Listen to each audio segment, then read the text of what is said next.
Yes.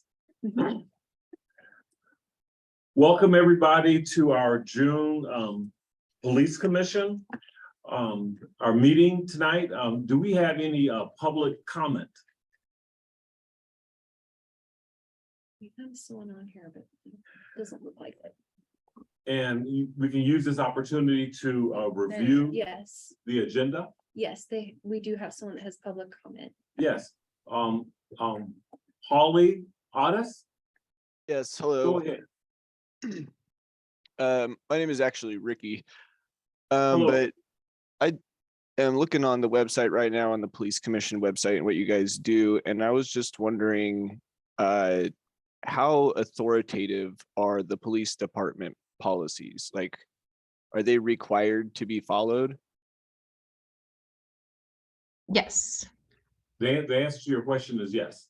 Okay, then I guess I'm a little bit confused because I have reported multiple times, multiple crimes by multiple officers directly violating department policy. And the police auditor, the police chief, no one seems to want to do anything about it. They perjured themselves in court. They perjured an affidavit. They omitted material legal facts. They arrested me and my partner for doing what the law plainly allows us to do under color of law that did not exist at the time. So I'm kind of wondering how solid are these policies, because Jennifer Peckles claimed that she was following policy that day as she kidnapped me. Unfortunately, we don't review complaints. The policies are know- required to be followed, but the auditor is the only one who can actually intervene in that situation. I believe that we have Beatriz Hernandez here from the auditor's office. I'm sure she will be happy to take your information Yeah. and get back to you on that. Well, I've filed several very detailed reports to the auditor's office, none of which have resulted in anything. Can the Citizen Review Board do anything about this? You guys can, Citizen Review Board can. We DPSS can't, actually. What is Hello, the Ricky? policy in question? We don't Stan- want to get into that, Bonnie. That But is it's a the auditor's policy. purview, But it's still a policy Ricky? that we can but look it's at. enforcement. Yeah, can I have a question? If we can get Ricky Review. email, Yeah, it's we'll poly. get him in contact with the appropriate people. It's my screen name handle at gmail.com. Polyotis@gmail.com. I can't see it.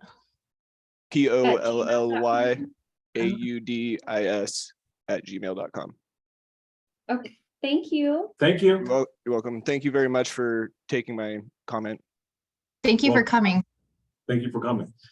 Do we have any more public comments? No, Okay. I would like to make one more if you don't mind. we only have 3 minutes for you and you're allotted 3 It- minutes are up. I'm so sorry, but I will be in contact with you through email. Thank I was you. gonna say, I would just love to work with you guys on this. Thanks a lot. Thank you. Okay, we have on our previous meeting recap, obviously, we were on our offsite retreat and that was on May 6th. And I want to again thank everyone. I believe we had a very productive meeting and we got a lot accomplished. So thank you for spending your Saturday with us at the police training center.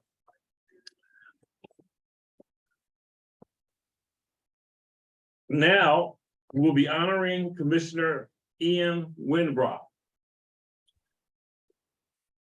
Eugene Police Department Certificate of Appreciation is presented to Police Commissioner Ian Winbrock, June 8th, 2023.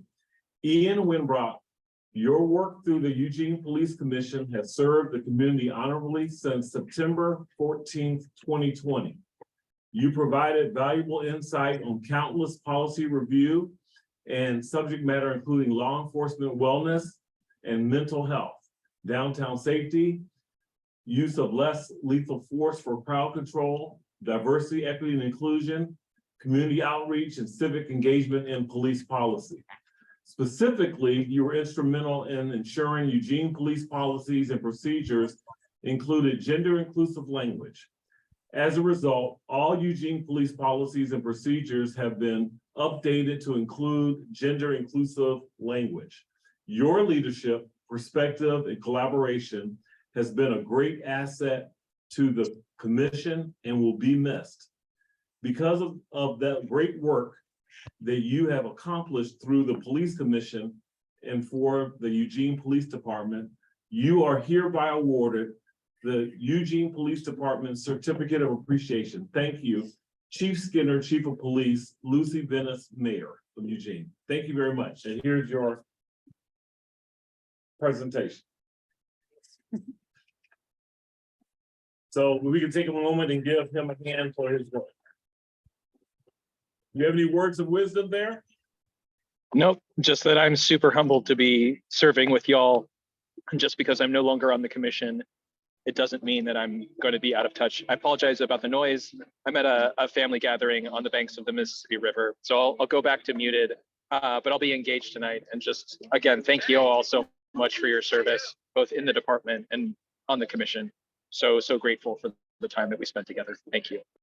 Yes, thank you very much. Thank you very much. Next we have elections.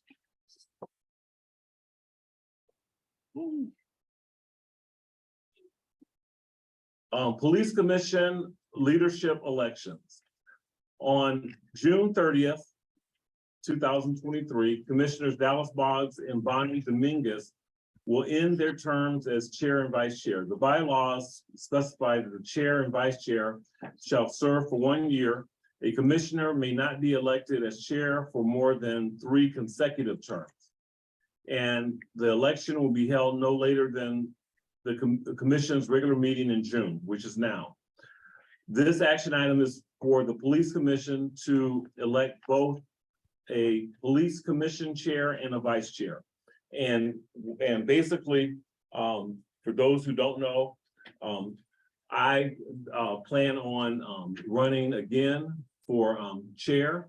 So we all like to open up any nominations for the position of chair. Start off, I see a hand, V. Thank you, Mr. Chairman. I'd like to nominate you for chair position. I accept. Great. Do we have any other people that would like to nominate someone for the position of chair? Is there any person that would like to serve in the position of chair? Dr. Booker's hand was raised, but I don't know if he had a comment on that. No, I was just going to nominate Dallas, but Commissioner V already did. Okay. So at this point, for the position of chair, it seems to me that no one else is wanting, there's not wanting, there's no other hands, no other nominations. So can I get a second for a close? Second.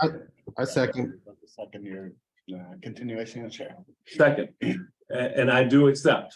Thank you very much, the position. So at this point, we'll get a vote for the record. Do you want to do vice chair as well? Do you No. want to vote twice? No, vote, do the chair first. Okay. So as far as on the position of chair, we have a Dallas. second from Scott, sorry. Commissioner Lemon.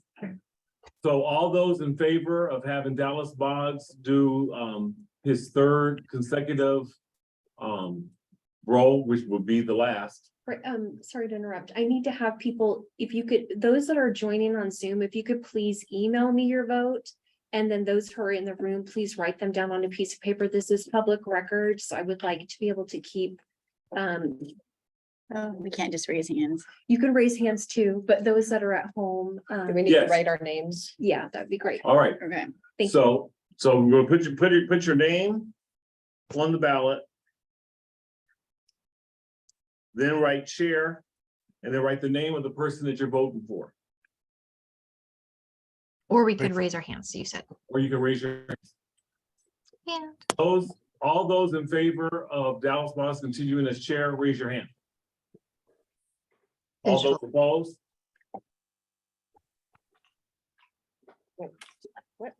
Oh, wait. No, the hands are up. So it looks like the ayes have it. So I accept.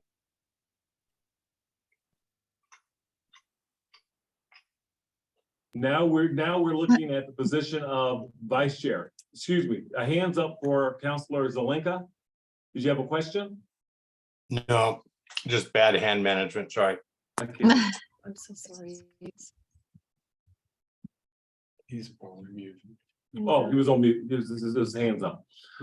Okay, for the position of vice chair, do we have any nominations for the position of vice chair? Yeah, Sylvan? yeah, thank you, Chair. I would like to nominate Commissioner Hopkins for vice chair. Commissioner Hopkins, do you accept? I do. Do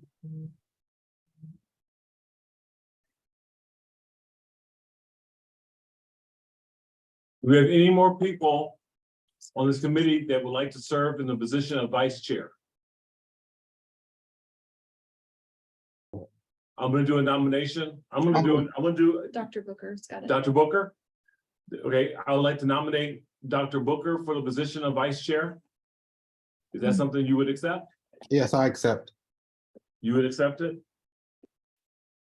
Dr. Booker. And do we have any other persons that are interested in the position of vice chair? And thank you, Vice Chair Dominguez, for your service as vice chair for this past year. Agreed. Welcome. I move to close the nominations. Commissioner Lehman moves to close the nomination. Second. So we have two candidates for chair, and this we will definitely need a vote. So all those, you have two choices. You have Dr. Booker and you have Commissioner Hawkins for vice chair. And I need one of those. Oh, I think they should do little speeches though. Yes, thank you, Vice Chair. So the two people that are up for vice chair, we'd like to start with Dr. Booker as far as letting us know what you like to do as a vice chair. And there's the Well, talent competition portion too. Sing. I'm just kidding. Is that a talent portion? Yeah, we can hear you. I can juggle. No. No, but I thank you for the nomination, and I would like to be vice chair because I value people as well, or people more than policy, but I definitely value policy, being able to hold people accountable and just being a part of that process. And I think that being here, I have a very versed background, not just militarily, but with law enforcement. And then just my work that I've done in the community and being on the ground at ground level. And I know that people come first, and without people, there is no police force. So I like to be able to represent the people and make sure that I'm also a part of the policy accountability process, but also just working with the fellow counselors or commissioners, I should say. I was looking at Counselor Allen, but the fellow commissioners and making our Eugene the front runner for how police commissions should be ran, and also showing the diversity and beauty of the city. So thank you for the nomination. And that's why I would like to be vice chair. Thank you. Commissioner Hawkins? Well, thank you, Commissioner Lemons, for the nomination. I consider it a privilege to work with the Police Commission as far as serving our community and making sure that we are accurately and fairly representing our community to the police department. I would like to be the vice chair because I have already put in a lot of work on the subcommittee on the law enforcement, mental health and wellness updates and the commissioner's selection subcommittee. I also have the time and the passion to devote to the position of being vice chair. Attendance has never been a challenge for me, and I don't anticipate that it would be a challenge in the upcoming year. I enjoyed the relationships that I've been able to establish so far with the commissioners and with employees of the Eugene Police Department and the comm center and other agencies in the community that have not necessarily any say in how things go, but have other perspectives to be considered. Like Dr. Booker, I definitely believe that people are a huge part of it, but also I am a firm believer in policy. And because we establish policy and we create and we review and draft the policies, I think that we are in a great position to actually impact the city of Eugene and the people who live here. I think that's my 2 minutes. Thank you. Thank you. Okay, we have choices. So those of you who are on Zoom, you need to send an email in to Holly. She's gonna be tallying that now. And those of us that are here, we pass it to her. Thank you. Thank you. Thank you. And Jensine, I'll take yours when you're ready. Am I supposed to vote for vice chair? Yes. Yes. Yep. Oh, but- I don't know. Number one rule, always vote for yourself. Right. You lose by one, you're gonna be mad. Well, should we wait for you to tally or should I get into liaison? And I have no problem with us taking a moment to wait for the tally. Let's take a moment for the. Sounds great. tally.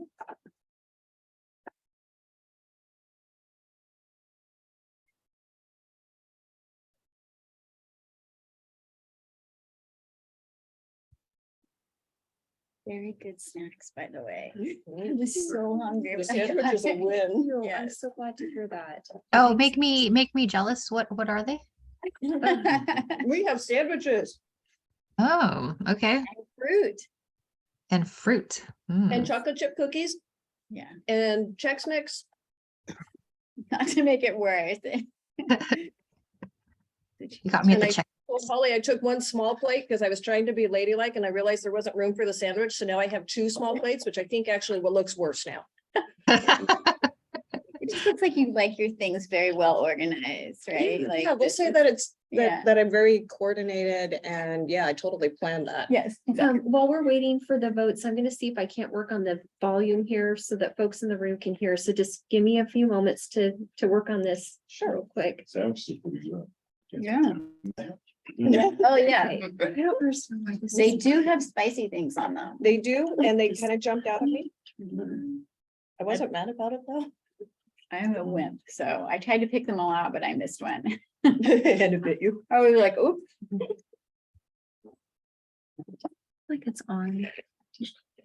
See, It's not lighting it's either not way. lighting either way. No, It's a plug up.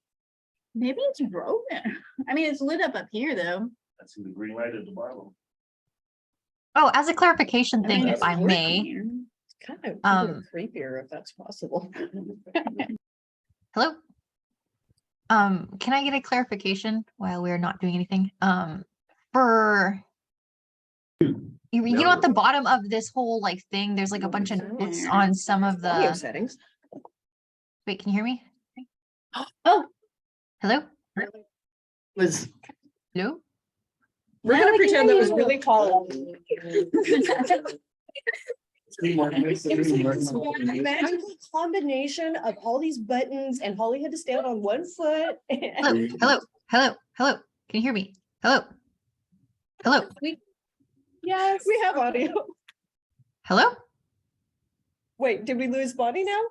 Yes, I think so. Hello? Can you hear me? Hello? Hello? Can you hear? Hello? This is Hello? Alan. Can you hear Alan? I don't think they can hear us. Yeah. Hello? Oh, they can't hear us. Darn it. No, we can't. They, We're probably muted now. No, we're No. talking. Hmm. We can hear you. I'm so glad. we- Okay, so, you can hear it. They get, Can okay. you not hear us? We can hear you, but you can't hear me. Oh, we can Yes, hear we can. you. We can. You can? Oh, okay, We good. can hear you now. yeah, we heard Okay, all great. of that, Bonnie. You did? Not to call you. Just incessant hello, hello, hello. Okay. Get back with this meeting and we'll get into. Okay. Ladies and gentlemen. We've got a tally, we have a winner, and I'd like to congratulate, Commissioner Jensina Hawkins is our new vice chair. Congratulations.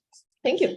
So we are next. So we have myself, there you go. We have myself as chair, and there's a lot of work.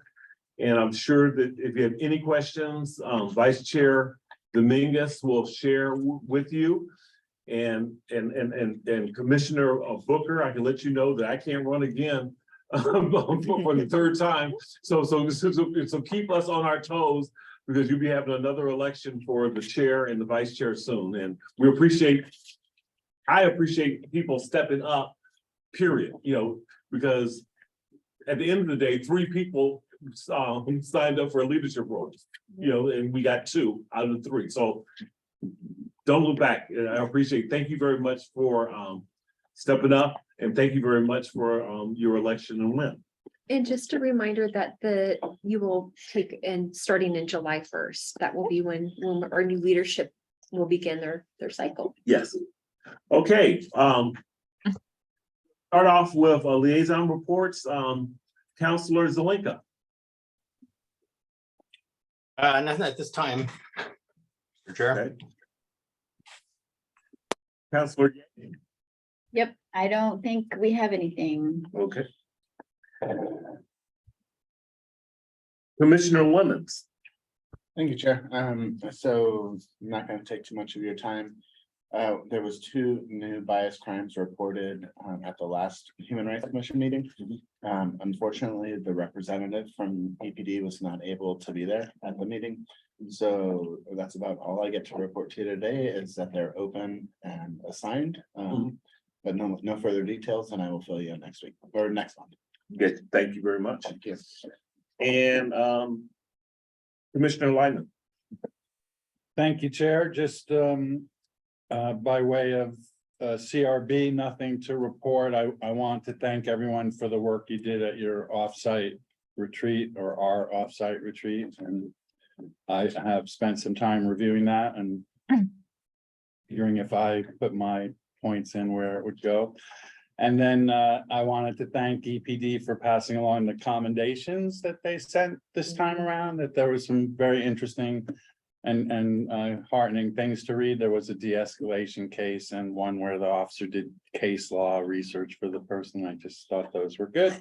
And the bylaws review, there is an issue with CRB and the liaison positions. There's a little conflict about the length of service of human rights and CRB members on this body. And so I'll bring that to CRB next time.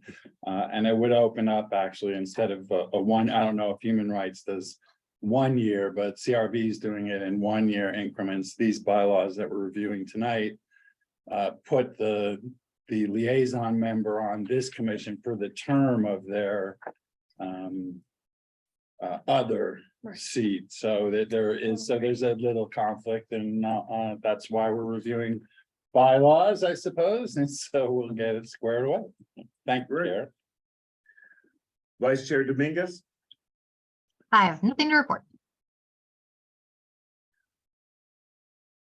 Commissioner Booker. The only thing I would, nothing to report, but I would say one thing. I just got the email late about the qualified immunity. So I haven't been able to actually follow up on that or do anything with that. But there is something I would eventually, there's a not like a PowerPoint, but there's something that was put together at the state level dealing with qualified immunity. Eventually, I would like to show the commission, but that's it. That's it. Commissioner V. I don't have any comments, Mr. Chairman. Commissioner Shivers. Yeah, thank you. Just an apology up front. I'm going to be mostly muted and my video's off. I'll be in the other room laying down because I was in a car accident last week. So I can't sit for very long periods of time. But I am listening and I will be here for the bylaws. I'll be here for all of it to listen, but I'll be able to still go through the bylaws section. That's good. Commissioner Winbrock. Nothing to report, just wishing you a speedy recovery, Sean. And Commissioner Mogart is not here.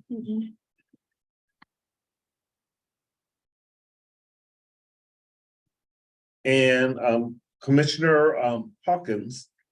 And then you can go in from your comments until your committee report.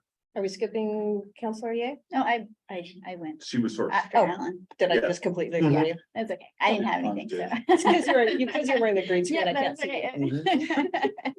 All right, thank you, Chair Boggs.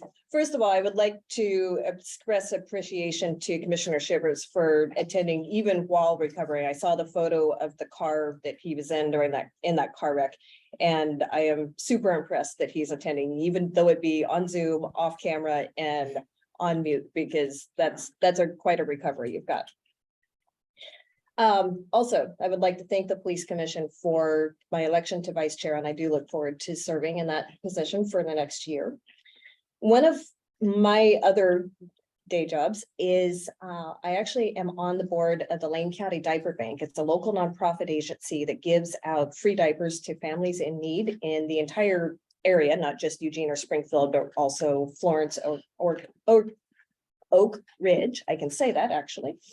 But through some coordination with the community engagement team at the EPD, the EPD and Springfield Police Department are hosting a joint diaper drive, diaper donation drive in the month of August. And so we are encouraging folks to bring diaper donations, preferably unused, of course. They don't have to be all in a package or anything like that. We can take your extras that you have after kids outgrow those. And so we collect them and we take them to our facility where they're then repackaged in bundles of 25 and given out to families in the community. I am sorry to see that it appears we have no representatives from EPD this evening other than Holly, which we appreciate. I had wanted to actually request that I would love to perhaps bring to a meeting the EPD's DEI representative, whoever is in charge of the diversity, equity, and inclusion in terms of recruiting and employee retention. It became evident during our retreat in May that there may be some areas of optimization. And so I would love for the commission to receive more information about that. Also brought up during the work retreat was the virtual policing software that Chief Skinner described to us. And I would like to reiterate, I know it was weighted the most heavily on a work plan, but I would like to reiterate that I firmly believe that the police commission should have some oversight into that for many, many, many reasons. Also, we don't have a representative from the union here this evening, and I was looking forward to receiving an update from the EPEA. That's all I have for my comments. Chair Boggs. Great. All right, as far as for my comments, I want to thank Commissioners Booker, Hawkins, and Shivers for your attendance on May 22nd at the Black Professional Eugene Springfield meet and greet. There was over 125 folk attended. It was very, very well received. It was at the shed. We had speakers from Paul Solomon as sponsors. Sponsors was a host of the event. And we also learned about a new Black Cultural Center that's in Eugene. And we had a speech from Talisha Brown Crowell spoke on that.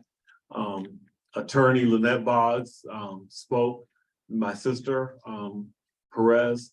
She spoke about what Dr. Ed Coleman meant to her, and we presented Dr. Coleman's wife, Charmaine, with some nice flowers and so forth. But the main thing is as you know, commissioners, you're in the thick of a community, and I look at that as community outreach.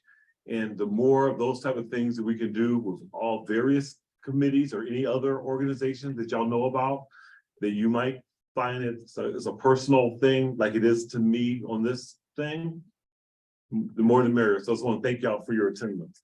Also, for the past 2 years, I have represented the Eugene Police. So now I've been elected to be the chair again. So I will be representing the Eugene Police in the 2003 American Cancer fundraising drive. So I was second 1 year, and I think I got 4th place this past year. But the main thing is we're raising money for breast cancer for women in Lane County. That money goes towards Lane County. And I was part of a team that did over 260,000, and I raised over 32,000 in 1 month. So thank you very much. And I have the pink shirt on, and that's what I do. That I think ends any comments that we have for commissioner comments. And the chief will not be here. There's a dental scenario, so he won't be here tonight. He needs to heal up. So we're gonna be reviewing. So if everybody could turn to our fiscal year 24-25 work plan. As you can see, we at our retreat, each person was given, and thank you, excuse me, Vice Chair Dominguez and Commissioner Shivers, thank you so much for your efforts as far as getting all this stuff on the board and tallying all these things. So everything that we have on this page is a result of what we as a group brought to the table. Now, what we're needing from everyone, and I'm gonna get to that next, but what we're needing is 10 to 12 things that are most important to us. So we're looking for 10 to 12 to go through the subject matter for the next 2 years. So if you look at number 1, and everything's ranked, coming with 8 total points was virtual policing, and then it goes down. There's 3 things at number 7, mutual aid, downtown safety, matrix, recruitment and retention. Then we have ad hoc committee and police policy presentation, communications with persons with disabilities, performance evaluations, strike and labor disputes, and emergent technologies. That is our top 10, okay? Now, we need to get a couple of more. Now, I do know, and so there's 1, 2, 3, 4, 5, 6, 7, 8, 9 items that are all was given 3 votes, 9. So we have 10, and we're looking for 2 out of the 9, out of the 9. Now, having said that, everything that's on the 3, I'm making it makes sense to put those in our parking lot so we don't forget about them, because in the next 2 years, some of these things could come up, and if they're important to you right now, that at least in those all things, I don't want to take those things out, but I am going to be taking out of least of our list, since I'm going the whole thing in the parking lot, the number 3s, where it starts off with 2 down. Those didn't make our cut. So the 2, so when you go from 2 down, none of those made our cut.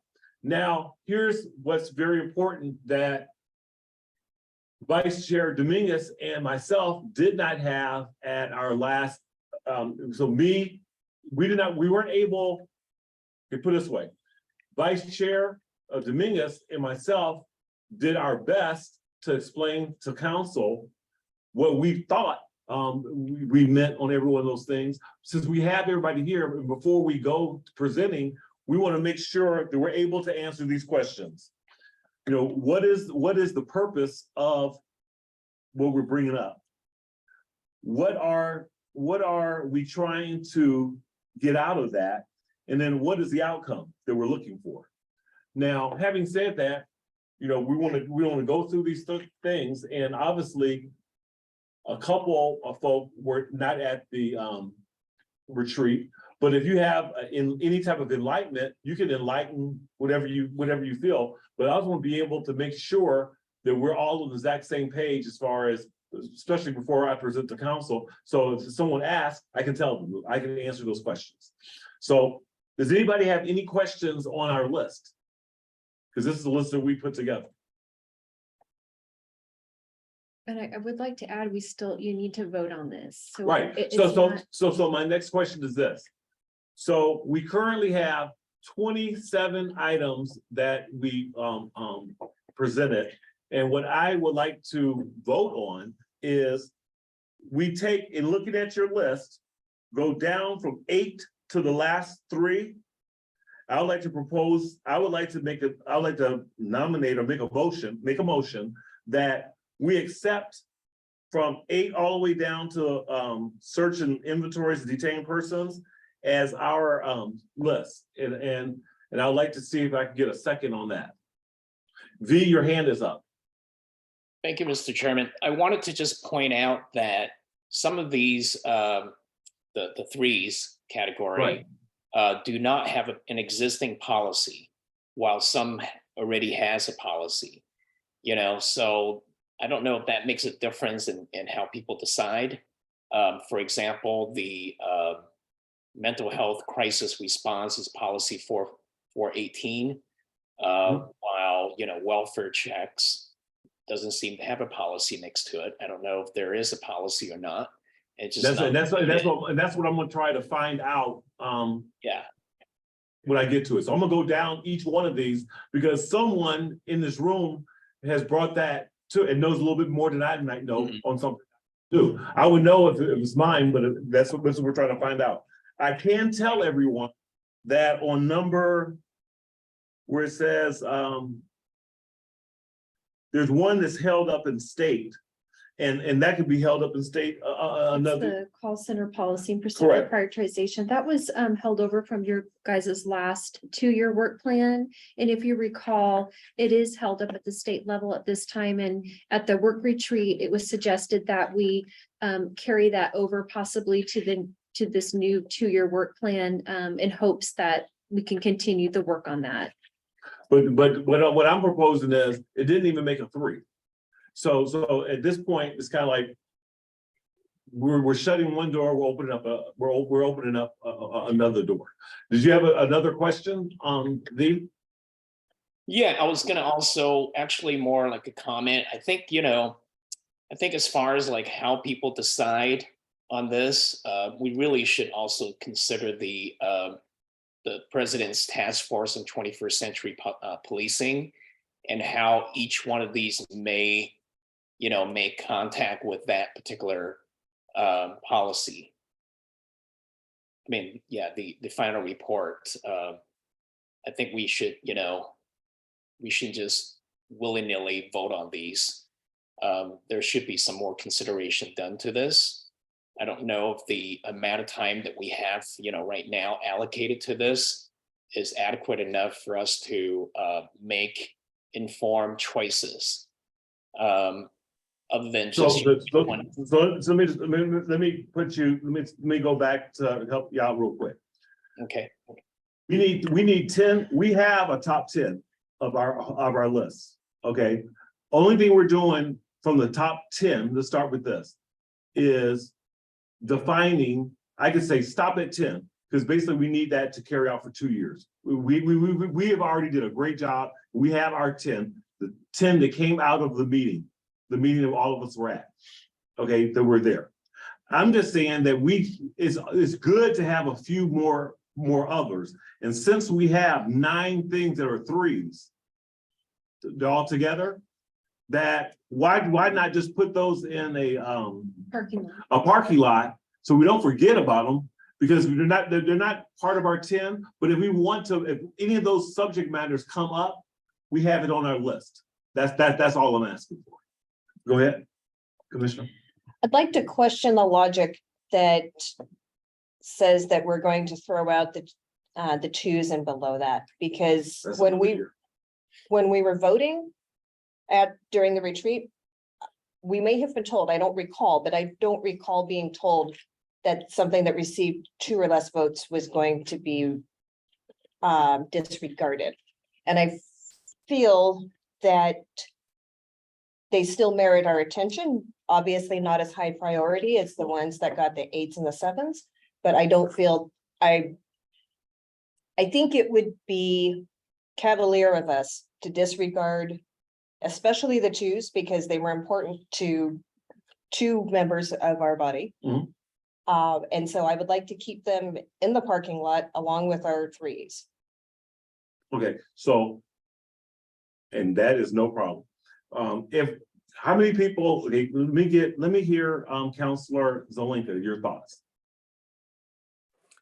Yeah, the point of the voting exercise is to address the issue that we obviously only have a limited amount of time. We meet 12 times a year, and we cannot take on everything and do everything that everybody wanted to do. So it's a prioritization exercise, and it's a funneling exercise. So it by doing the voting, I've done this process dozens and dozens of times. It always ends up working extremely well. So I believe in the voting process, the dot process. And what we ended up doing is by group prioritizing what we think are the things that we want to work on. And those are the ones that got the highest votes.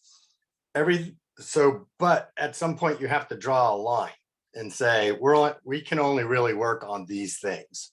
And that's the whole point of the prioritization exercise. So everything in 3 and below is probably not going to have time for us to do it. So they're not going to be ignored, but they're just not going to be high on the priority list for the limited amount of time that we have to spend as the police commission to investigate them. And it's the choice of the group to prioritize them in the way that they did. So I don't, maybe it's just bad or incorrect language. They're not going to be ignored. They're not going to be dropped off. They're still on the list. They're just not high enough on the list to be prioritized for our limited amount of time. Commissioner Shivers? Yeah, I agree with Alan on this one. It's really unfortunate that some things we simply don't have the time to get to. It also doesn't mean we can't address them, right? The emergent issues and unexpected variables that might come up are well within the purview of the chair and vice chair. So if something pertinent comes up, we can still address these things. It's just we're not promising city council that we will, is more the issue here, at least in my opinion. And we started running out of stuff to do kind of at the end of like my time as chair also. So, and that's when we would just draw from that list. Does that make sense? And around that same amount of time, we have a lot. So we're actually are bringing way more. But by having that many things in the parking lot, all the 3s in the parking lot, those 2 are the ones. It's not going to happen. We don't have enough time in the year. Commissioner V. Yeah, I just wanted to again point out that, even the 8s and 7s and 6 and 5 and all those, they're not all of them are policies, right? I mean, you look at it, some of them don't even have policy, number next to it. Are we looking to create policies out of these? If not, then we're able to squeeze other ones in that are policies, because, we're looking at how many for the entire, year, 10, 20, what are we looking at policies to look at each meeting? We typically have 1 or 2, right? Policies that we review. So in theory, we can actually get through, a lot more than that, because some of these are not actual policies. Right, and just so you know, what we're beginning into next is if we can agree on the everything down to the 3s. We probably need to start off with this virtual policing, and what we're trying to find out is what is the purpose. What are we trying to get out of it, and what is the outcome? So who would like to address virtual policing? I'm sorry to interrupt.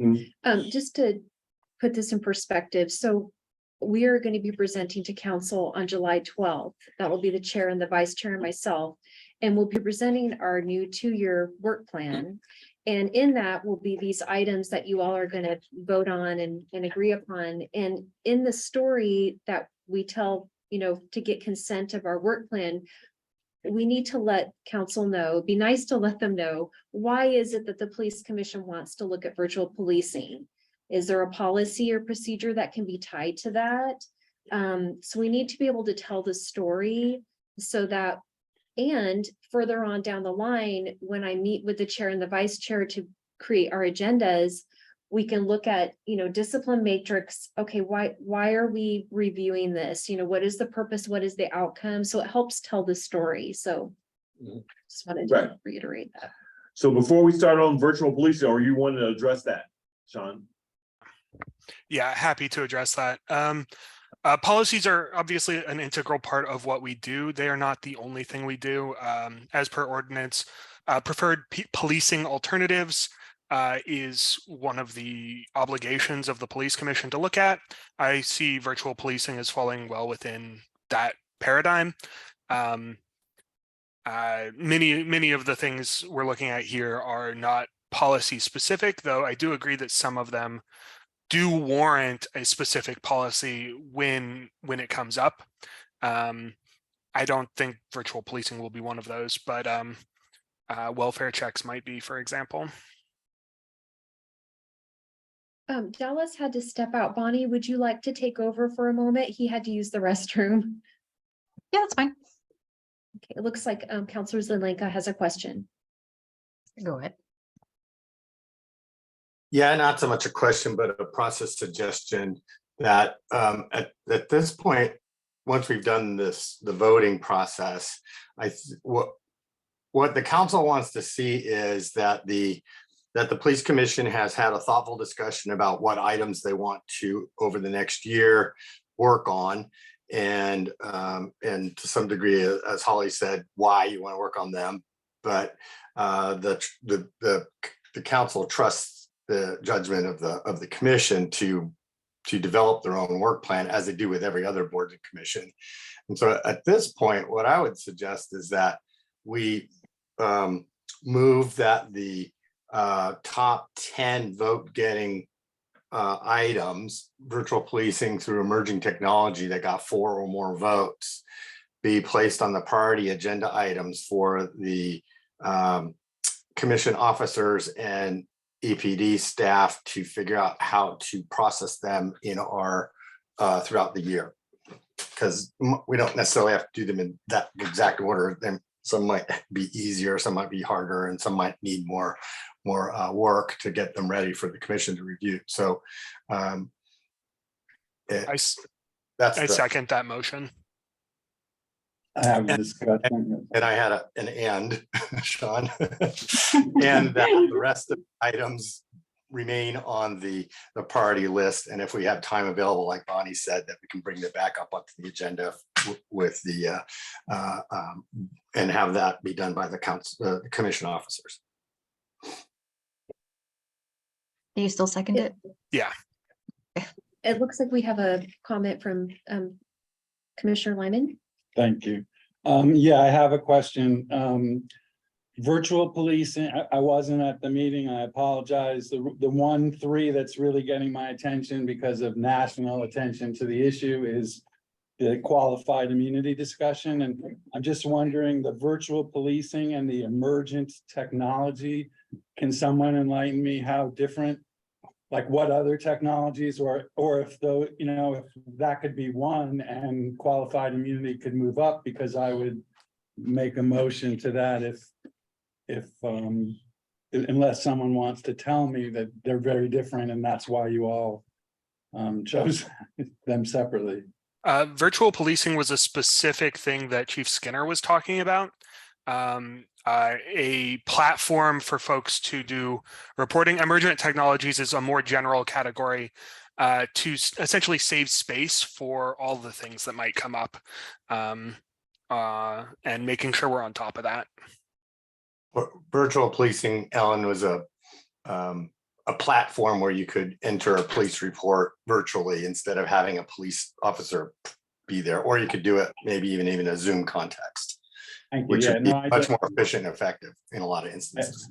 I found it online and it is coming online around the country. So I get that. But so I would, someone, Sean, maybe correct me procedurally, but maybe a friendly to combine emergent technologies and to include virtual policing and move up qualified immunities so that you get another substantive item on the list. And, if that's the way to approach that, that's what I'll do procedurally. If you make that motion, I'll second it. I will Um, make- Just point of order, procedurally, what I would do is not combine them because that makes it complicated. I would just move to include qualified immunity in the work plan itself, because that's just a little bit simpler. Priority work plan. I And would move then. I would take that as a friendly amendment, Alan. Yeah. Commissioner, That sounds kind of weird though, because how could you just push that up and assume that that's the one that everybody wants to work on? I mean, I think once it comes up as like an emergent issue, then maybe it can go up. But I thought the whole point is that we're gonna vote on the 3 that we're gonna, like, I want to do this, but also at the same time, I don't think it's fair for the other issues. And I thought we were gonna discuss this and then vote on the ones that we want to push up. Does that make sense? Could do that way. Did the window for voting close? And the reason I'm asking is because if we had not collected votes from Commissioner Lyman, could he enter his votes and possibly change the weighting No. of those? No? no. Okay. Counselor Zelenka? I'm sorry, bad hand management. I'm used to the other men. Yeah, that- Okay, That's the emergent technology. So we're trying to get through these 10. So my question is this, on the virtual policing, are you trying to add something to it? No, I was simply I thought there was overlap, but it is an emerging technology that Right. it is. And when that comes, and and on that day that we're bringing that up, you could ask any question that you want to with that, on that virtual, Sure, no, I'm just saying that they seem to be similar and I was trying to move an additional substantive item up and I was choosing a 3 that I would have, had I been present, assigned votes to. Right. And so that's all I'm trying to do. Commissioner Shivers? Yeah, Fine, I just want to address Bonnie's point that it is unfair for us to select one of the 3s and move them up. Right now, that is the motion on the floor, though. So the way we decide that is by voting. Yeah, but it sounded like it was just you. No, so that's friendly. Because I didn't amendment. vote. Okay. Right. Nobody's voted yet. So the friendly amendment means that that is part of the motion on the floor right now. So if you don't think that's fair and you don't want to vote for it, you can vote no on the motion on the floor. I myself will be voting no because we've talked about qualified immunity before. I think it's a great informational piece, but I don't think it's a valuable thing to spend commission time on because it's a legal doctrine, not something we have any say over. John, as the second, you can say no, and then it doesn't get included as a friendly. Yeah. So that, yeah, exactly. That's why I'm. So if you, that's why I'm. so if you Yeah, just that's why I'm speaking up now. agree, then it's not part of the motion. Correct. So that would have to be a separate motion Right. to be They included have in the it first separately, motion. So it can't be added. So Right. they have to do it separately. Mhm. Commissioner V? I was just gonna make Well, a, my hand's been up a while. Oh, I'm sorry, I didn't see, it's not on the, I can't see it on the. It's the same it's color a as blank the hand. wall. But go ahead. I'll let Dr. Booker go first. It's Yeah, okay. Go ahead, because Thank you, finally. My thing is, instead of chasing like our tail here with these policies, we already voted on the top 8. I do agree with the gentleman that's sitting at the table, sorry, forgot your name, with the emergent technology, but instead of, there are gonna be different things on the list that matter to us, and anything that wasn't voted in the top 10, if an individual committee member wants to do additional research and present that, then do that. Then instead of going down all the 3s and all the 2s and saying, well, this one's more important, because you're gonna get into a back and forth that doesn't make any sense. So if you want to do individual research on a particular thing, then do that on your off time, bring that to the committee at the following meeting. And then if we feel that it's important based off of the research that you presented, then it could be added to one of the top 10. But I do believe that the gentleman sitting at the table is right, that the virtual policing and emerging technology is one thing and should be lumped together. We can vote on that. I do agree with that. But for us, things that did not make the top 10, do individual research, bring it to the committee, and then we'll decide what that 10th item is. They weren't the same thing. Commissioner V? Yeah, the thing that is kind of a little screwy looking here is that, you know, virtual policing really is 6, is not an 8 because of, you know, some folks put 2 stars there or 2 stickers. It ended up being 8. So in theory, somebody could actually, if I had really been so, you know, adamant about getting virtual policing on the, you know, work plan, I could have put all 10 of my stickers there. And that would have No, been, we you limited know, to 3. Yeah, We were limited to, everybody was limited to 3 stickers. I thought we had 10 stickers. We did, but you can only put 3 on one. Right, you can Okay. only put 3 of your stickers All right. towards one. Yeah, I think it So would have I been less believe this, confusing. what I I believe. was going to say that it was, you know, a little less confusing. I think if we can only put 1 sticker per item, because the reason is by the time you get to the bottom of the list, so let's say storage or prisoner property, whatever, on the very bottom of the list, by the time you get there, you ran out of stickers. You know, I wish that we could have done this a little differently, like maybe print out this chart or, you know, or something anyway, so that we don't run out of stickers. And the bottom list, the ones that ended up with 1 and 2, and maybe even the 3 categories didn't get enough stickers because we ran out of those, you know? Yeah, because people were prioritizing other things. And I think that that's a different conversation that we could be having. That's what I was trying to address at the time, but I think right now is not the moment to be discussing that. But I think it's valid and I think we should talk about that Yeah, in the future. in the future. In the Yeah. future. Yeah.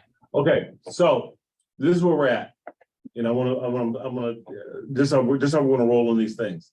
We have 10. We have 10 items that are clearly the top 10 of the way we all decided that we're gonna go with, as far as with these dots that we chose. And those, the top 10 on this list is what's made it. It's just that there's 9 things that instead of taking 2 or going over a whole new retreat tonight, which we're not doing, to figure out what the 2 strongest are, I suggested that we take all of the ones that are 3, out of respect for all your hard work, and say, let us put those in the parking lot. And let's see, as we're going throughout the next 2 years, where any of those things in that 3 could become something that gives us that extra 12, 13, 14, that's where we're at. But we have our top 10. And that's the best part, that we clearly have our top 10 and we move on.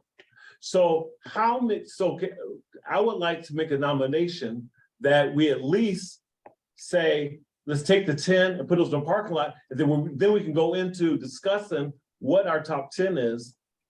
You may have left the room, Counselor Zelenka. There is a motion on the There is a floor motion. that's been seconded to accept the top 10, but I don't want to put words into what, and then my friendly was rejected, so it's just to accept the top 10, I believe, is the motion. So, 2 parts to so, it. It's so both what V, that you have Dallas- your hand up, V, do you have a question? What's that? you muted So at me. this point, on Counselor Zelenka's motion, that we take the top 10 and put all the 3s in our parking lot, how many people vote aye? Well, could we have Aye. Molly read the motion back? It was a little bit more complicated than that, Yeah. Dallas.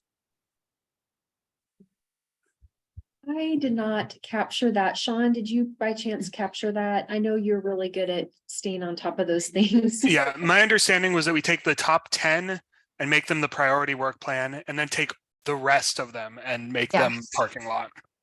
And with the ability of the council officers working with EPD Yeah. to figure out how they might come up if we have time available.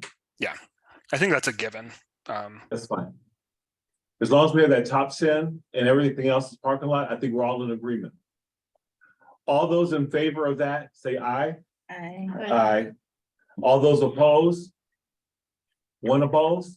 Wait, do How they many keep their votes? order? Do they keep their order though Yes. in the parking lot? Okay, then yes. Yeah. Well, Well, it's really not an order because they have the exact same numbers. Yeah. So they're Reasons, just but that, anyway. by them making it in the parking lot, that means that we respected everything that we went over as Commissioner Hawkins brought. So all we did different than what I said was we just put them in the parking lot. They're not Okay, on our so- top 10. let's do it.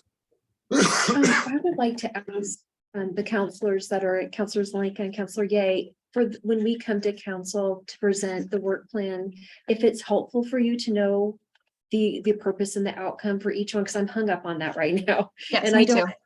I don't want to add extra work if that's not helpful to you guys. I mean, I think that if there's a little description, like for example, virtual policing, no one's gonna know what that means, Right. right? So If they haven't been in the room. So I think that a brief kind of description of Okay, what the point is. okay. Alan, do you agree with that? I don't think it needs to be super in depth though. Right, I agree, just. Okay, can we go through that real quick? So what are we, someone amongst us brought up virtual policing. So when you brought it up, what are you wanting to get out of this? Go ahead. So I don't think I was the one that brought it up, but I think I know exactly what we were trying to get. Yes, go ahead. So Chief Skinner had just presented his new idea of virtual policing and being able to report over the internet. Mhm. Was very excited about him being, or APD being the pilot program, and that brought up a lot of concerns with the commissioners that this is not a tried and true method, that there wasn't enough oversight and therefore it should be prioritized in the work plan to make sure that the rollout is smooth, that the intentions are correct, and that the results and outcomes are appropriate. That's good. That's enough for me. I mean, that's great. That's great. So I'm satisfied with that. Does anyone have anything to add to that? Go ahead. I would stay away from, when we do this, any outcomes that we're predetermining on any of these. It's just what the council wants to know is what's the issue you're going to discuss, not necessarily where you're going to Thank you. land. Thank you. Thank you. That's nothing but a cross, yeah, the less, and I won't be bringing up outcomes. Thank you for letting us know. So we're going with what Councilor Lemon suggested. Just strike the outcomes and say, following outcomes to ensure that they're actually occurring. Right. Something along. Number 3 was mutual aid. Does someone like to take a crack at that? Yes. Go ahead. So the current mutual aid policy is less than a page. It's like, I think 2 or 3 paragraphs and does not address basically what happens out in the field at all.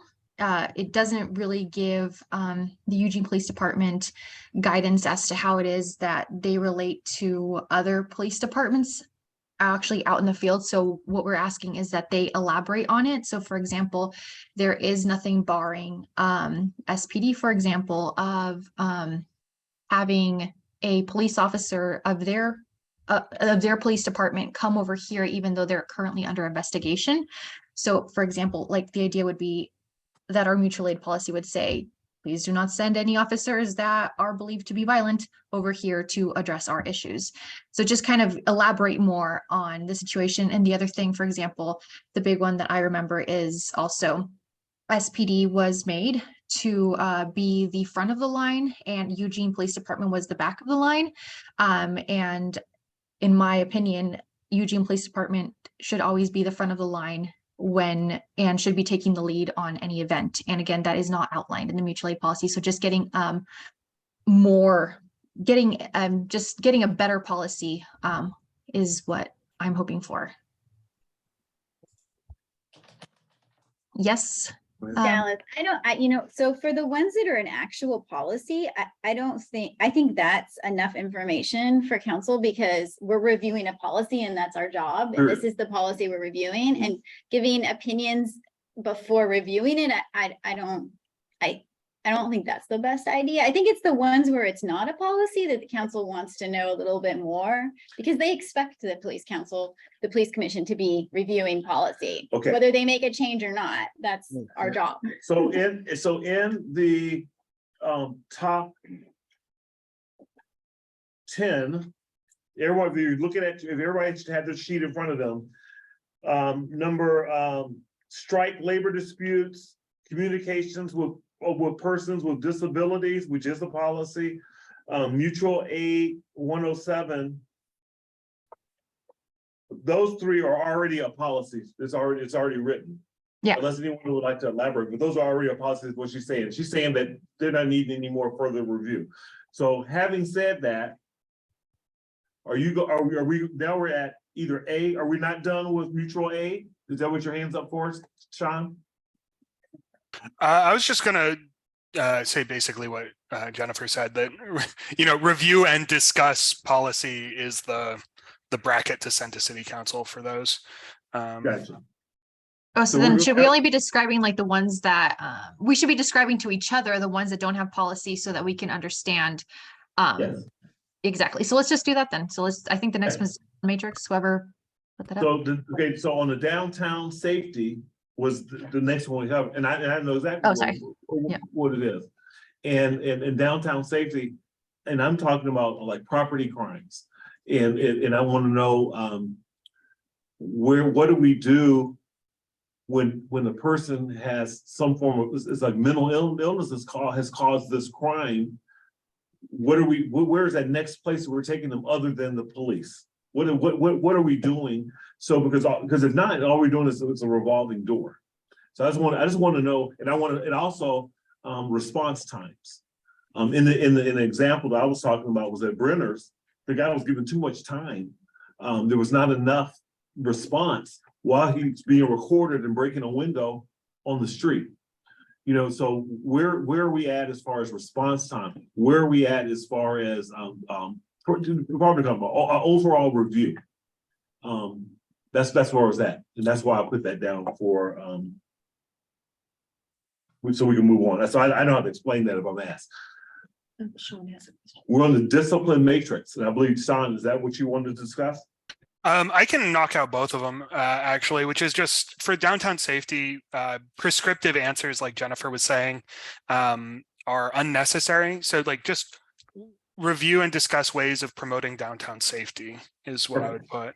For the discipline matrix, review and discuss discipline matrix proposals as the legislature allows. Recruitment and retention, review and discuss ways of promoting recruitment and retention of EPD employees. Okay, time out. Because I know we have a couple of folks. I know there's something, Dr. Booker. I know because you talked about this recruitment and retention.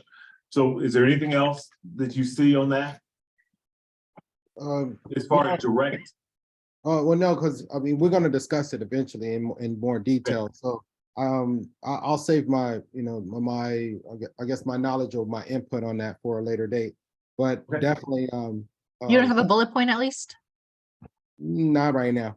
I did have a bullet point, and one of them was the bullet point being that they should have almost like a leadership development that they don't specifically have for minorities. And that would help with retention. At least that's what I remember that we discussed. Yeah. But but that is what we get into when we discuss policy, right? Okay, yeah. So this is just you try to sum up how to word it, right, Sean? Right. Okay, yeah. So I would like to add something to that though, because yes, we want to review and discuss the policy, but I personally am very interested in what is the actual application of that policy right now. And that's why I would like to invite a representative from the EPD's DEI community to come and present to us and share with us exactly what efforts are currently being made to further that goal. So My we, first question would be, is there a DEI person? There's not, although the city of Eugene is working on developing that, and we have a strategic manager that's kind of liaison in that role right now, but it's not like definitive, so at this point. So that's why, and the reason why I asked that question is this. We can't, what we're asking is, what we're suggesting or advising would be to you believe that the police should have a DEI person.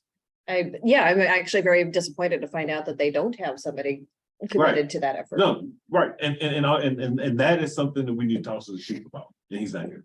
You know, so that's kind of where, I mean, something's told me that there might not be one, but if there's not one, then. I was giving them the benefit of the doubt. Right, yeah, we can't just have someone walk through the door and all of a sudden, then we know something's not right, because that, to me, I would never be looking for someone to all of a sudden, in a lot of businesses, a lot of, corporate world, all of a sudden, like, seem like overnight, all of a sudden we see all these DEI, like, you know, and some of them is to fulfill a role, and then some of them is really to take care. Since I'm more interested in what things are happening with diversity, equity, inclusion, versus just meeting someone that has the title DEI. You know what I'm saying? Where everything's fine there. No, I want to hear. I want to hear what efforts are being made in DEI.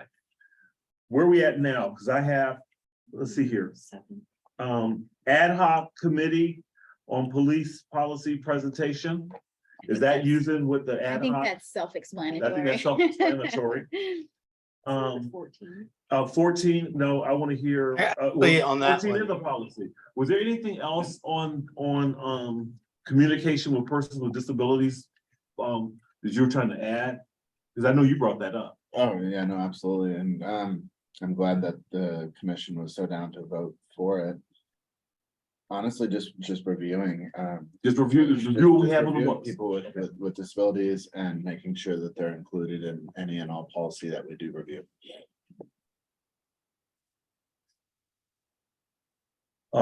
Performance evaluations. What is the question? Oh, excuse me. Counselor Zelinka? Yeah, and on item 7, the ad hoc committee on police policy presentation. There's going to be several counselors going to know what does that mean, and what is it that the police commission is going to do there? Is that, and so it needs a little bit more detail there, I think. Is that a presentation? Update presentation? By the staff about where we are in that process? That's what I recall. I thought that was obvious, but I guess it's not. And this is one that Commissioner Winbrock, I think that was one of his, that he was. There's one of the ones he brought up. Commissioner Winbrock, I think it was can you elaborate a little bit on what you were looking for on the ad hoc committee on police policy presentation? Ian? Maybe if it said update presentation, that would.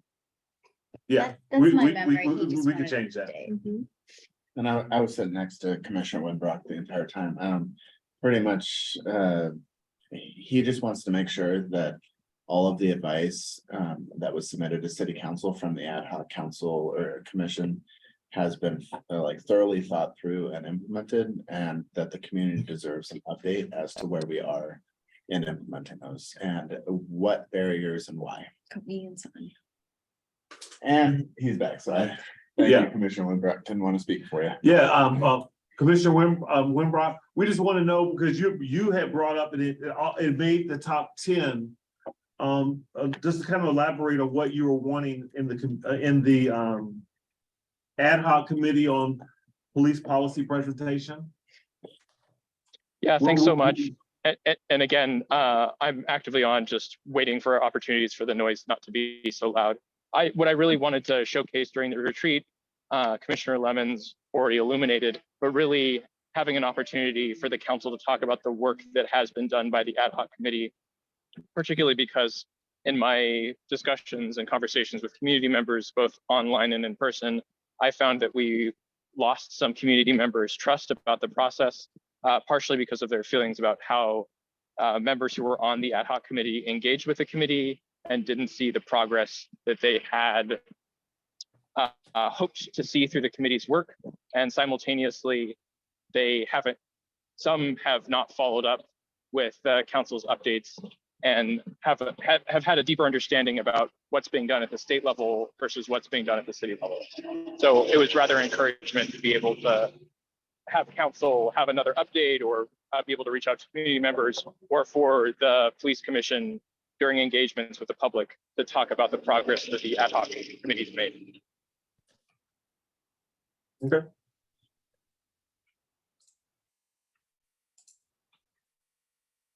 Performance evaluations. I have something to say about that one. That, Go ahead. that at the retreat, it was brought to our attention that the police evaluations, and this one, I'm surprised doesn't have a policy number next to it, because if they are, it was brought to attention that they are supposed to do these reports, performance reports, but they had not been doing them. And it wasn't really discussed as to why they haven't been doing or keeping up on them, but it also was brought up that the domino effect into how this plays into the health and wellness, or mental health and wellness that we're going to be working on too on the subcommittee, with there being no paper trail of particular officers who have discipline issues in their record, it not being evaluated and documented on those officers. Also, when they're recruiting at other places and bringing officers in, does those records follow those officers if they happen to be bad officers coming over to Eugene Police Force just because they lost their job at another place? So these evaluation reports aren't being done. There's no paper trail. So you look like you got a squeaky clean police force when actually you don't. So is that back to a review and discuss? Yes, and Yeah. again, I'm surprised it doesn't have a policy number by it if they're supposed to already be doing it. And so that's what you lead into when it comes to the table, because that's one of our top 10. So that is going to be discussed, and that's where we're at, and that's what you are wanting to get answers for. Yes. Yeah, so we're on the same page. I understand where you're at. It's just that the last city council meeting, which we did fine, don't get me wrong, but me and Bonnie were looking at some stuff, and there were some things that we had questions on, and we were on the committee. So why not now talk about these things so we're all on the same page? And it makes us feel a lot more comfortable, at least knowing where we're at. And so and I would like to add to that. Can we also look into what is the policy already in place dealing with these performance reports, so we can start there? Yeah, when that comes up, yeah. All those things you're asking, I would not be asking the council those questions. That's something we'll be asking the police. Well, I didn't know if this had to be typed up as into questions to be asked with these particular we don't. Okay. No, because all I'm doing is I'm in and out, and I'm basically doing a review of the subject matter that we're having. But sometimes there might be a question. I kind of want to have a little bit of idea of versus saying I don't want to say I don't know. So that's what I don't want to do. So I want to have brief, but that's something that the subject matter says it, and then basically all we're doing is reviewing. We're going to be reviewing and discussing that. That's it on that particular one. You had your hand up for a moment, Sean. Yeah, I was just going to say that not everything that is done within the police department necessarily has a policy to go with it. It doesn't necessarily need a policy to go with it, but that we can still review it and should still review it. And let's see here. Then everything else, we might have completed something, because everything else is, and I'm not going over the grocery cart. Can we hone in just a little bit more on that emergent technology, to your point of city council asks? Since it was not combined with the virtual policing, what do you plan for, you, Chair? Okay, let's start. So who brought up emergent technology? Anyone? Okay, go ahead. Proactively review emergent technology is what I would say. Proactively review and discuss emergent technology. Sean, how would you like us to respond when they say, isn't that the same thing as the virtual policing? Right.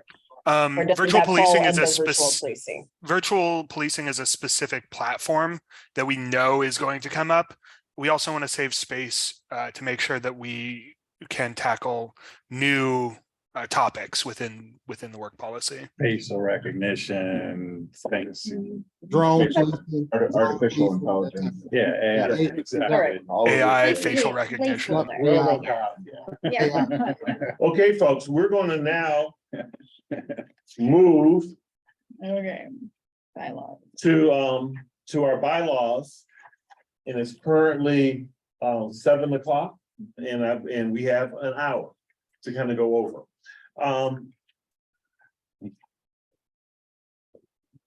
Commissioner V, do you have any changes that you suggest on the mission statement? Oh, do we wanna- should we read it first? So Yeah. that everyone is maybe, do you mind reading that, Dallas? It's Yeah, on the no. front of our agenda. That might The be business helpful. statement? Right on the Okay. front copy. All right, so we're just gonna look, we're just making sure that everyone's in agreement and everything is up to date and where you want to be. So I'm gonna read what we currently have. The police commission recommends to city council, city manager, police department, and the people, the resources, prefer police alternative policies and citizens' responsibility needed to achieve a safe community. Now, my first question is, don't we report to the mayor? You report to the mayor and the city council. But the mayor's not on here. So it's city council, Oh, well, I think maybe, so it says recommends. I'm just wondering if The they city left. council sets the policy for the city of Ah, Eugene, city not the mayor. Yeah. Mayor Okay, only. so, Aye. so is there any changes in that first sentence that anyone sees? Or is everyone fine with it? And remember, we're just reviewing this thing. And there's not gonna, there's no need for change, no need for change. This is an opportunity for anyone to, they see some change. Well, my question is, don't we do more than recommend? Don't we review policy? Or review policy and then recommend?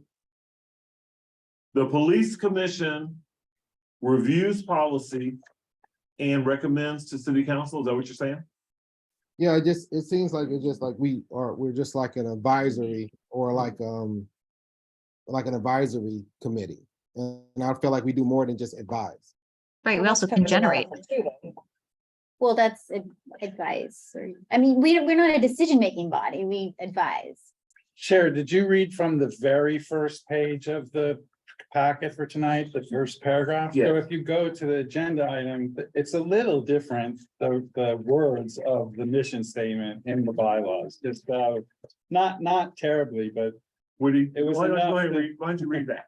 our mission is to recommend to the city council, the city manager, the police department, and the people, the resources, preferred policing alternatives, policies, and civilians' responsibilities needed to achieve a safe community. We strive to create a climate of mutual respect and partnership among people and between people and the police department that helps achieve safety, justice, and freedom for all people.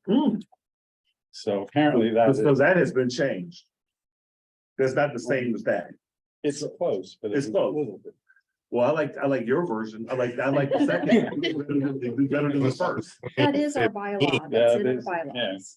2015. Yeah, just didn't get updated.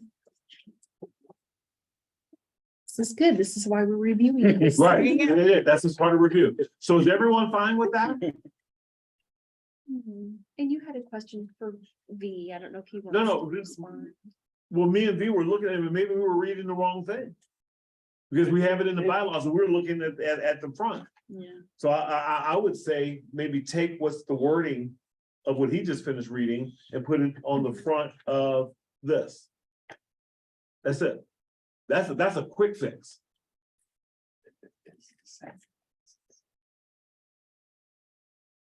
Okay, so if we're done with that, I'm confused. I would like to put to the floor, but I would like to make a proposal that we take the mission statement that we have in the bylaws and make sure that we put it in on the front of our page under police commission. Wait, which one are we voting on? On what Commissioner Lehman just read. And it actually may simply be, if you did a word by word comparison, that there's a typo on the front, on the top of our packet where it says policies and citizen responsibilities, and in our bylaws, it says policies and civilians responsibilities, and that might have been what triggered my ear to hear a difference, but they look pretty darn close. But so we could have just been carrying a typo through the. Yeah. through Right, the- but I say we make that change and we revise it. So I made a motion that we use the latter. Can I ask a clarifying question real quick? Yeah. We recommend to city council, city manager, police department, and the people. What do we recommend to the people? When we go out and share with them what we're doing. When you're walking out as a commissioner and people ask, what do you do? You're almost telling them each day what we do. We're trying to hold people accountable. We're trying to keep things updated. And then kind of in that same vein, what is the civilian's responsibility? Are we recommending things to the civilian as their responsibilities? I'm a little bit what? Well, we had a person that called in, there was I wouldn't say customer. Public We comment. had a public comment this morning, the very first thing, and what we recommended for him is that obviously that's not what he was saying, that's not what we do. And he kind of thought that was what we do. So what we can do, we got his email address, so we let him know that we'll be forwarding his email address to the appropriate people at the police auditor's office. And we gave it an opportunity and be interested in speak on that, but we gave him the information. So sometimes it's nothing more than giving the proper information. When me and you were out on was it the Asian celebration? Was the Asian celebration that day? How many people were asking us questions? Some of those people didn't even know that what do you do in the event that something has not gone right? Some didn't even know where some certain entities were. So just sometimes it's information. You're just sharing information. And that's what we do. That's what we did. I think anytime we make a recommendation, we're recommending it not just to the decision makers, we're recommending it to our entire community, right? Like our community doesn't get to set policy, but when we make a recommendation, it affects everyone. So in a way, we're saying, we think this is what's best for you and your community. That's kind of my read. It's more of a philosophical. Okay. Right? Spoken like I a see true that. counselor. Yes. This is why you have your position. Very nice. Okay, so we are going to continue. And we're at bylaws. So I'm going to turn over as far as what you had you got an email from Commissioner Shivers. Yes, and it's included in your packet, his recommendations. So Commissioner Shivers, the floor is yours. Thank you so much. I figured we would just go down the line here. I've got 3 sort of sections. Some of them are a little bit less robust than others, but to start out with Police Commission bylaws, section 3, I'm making sure I'm in the same place on the work packet. Appointment, membership, and term of office. I have a new section here dedicated to immortalizing in the bylaws the position or the process that we go through to recommend new commissioners. That What hasn't page are been you on? What page are of you? the packet, page 18. Yeah. Thank you. We haven't had the recommendation process in the bylaws before. It's been an oversight for a while, and every time we have a recommendation subcommittee come up, the chair of that subcommittee sort of has to reinvent the wheel. So I figured incorporating it into the bylaws would just make it a little bit more transparent exactly what we're doing. So the reason I included time permitting is because in the event of a vacancy, we don't want to tie the mayor's hands or be perceived as tying anybody's hands or overstepping what we do. If there are fewer applicants, then if there are fewer applicants than 10, we want to not sort of be entirely prescriptive about the process. We've been extremely fortunate so far about the number of applicants we've had, and I hope we continue to be. But for this first section, I would like to recommend, or I guess, make the motion to make this first section worth of changes, 2, 3, 4, and 5 as part of the same motion.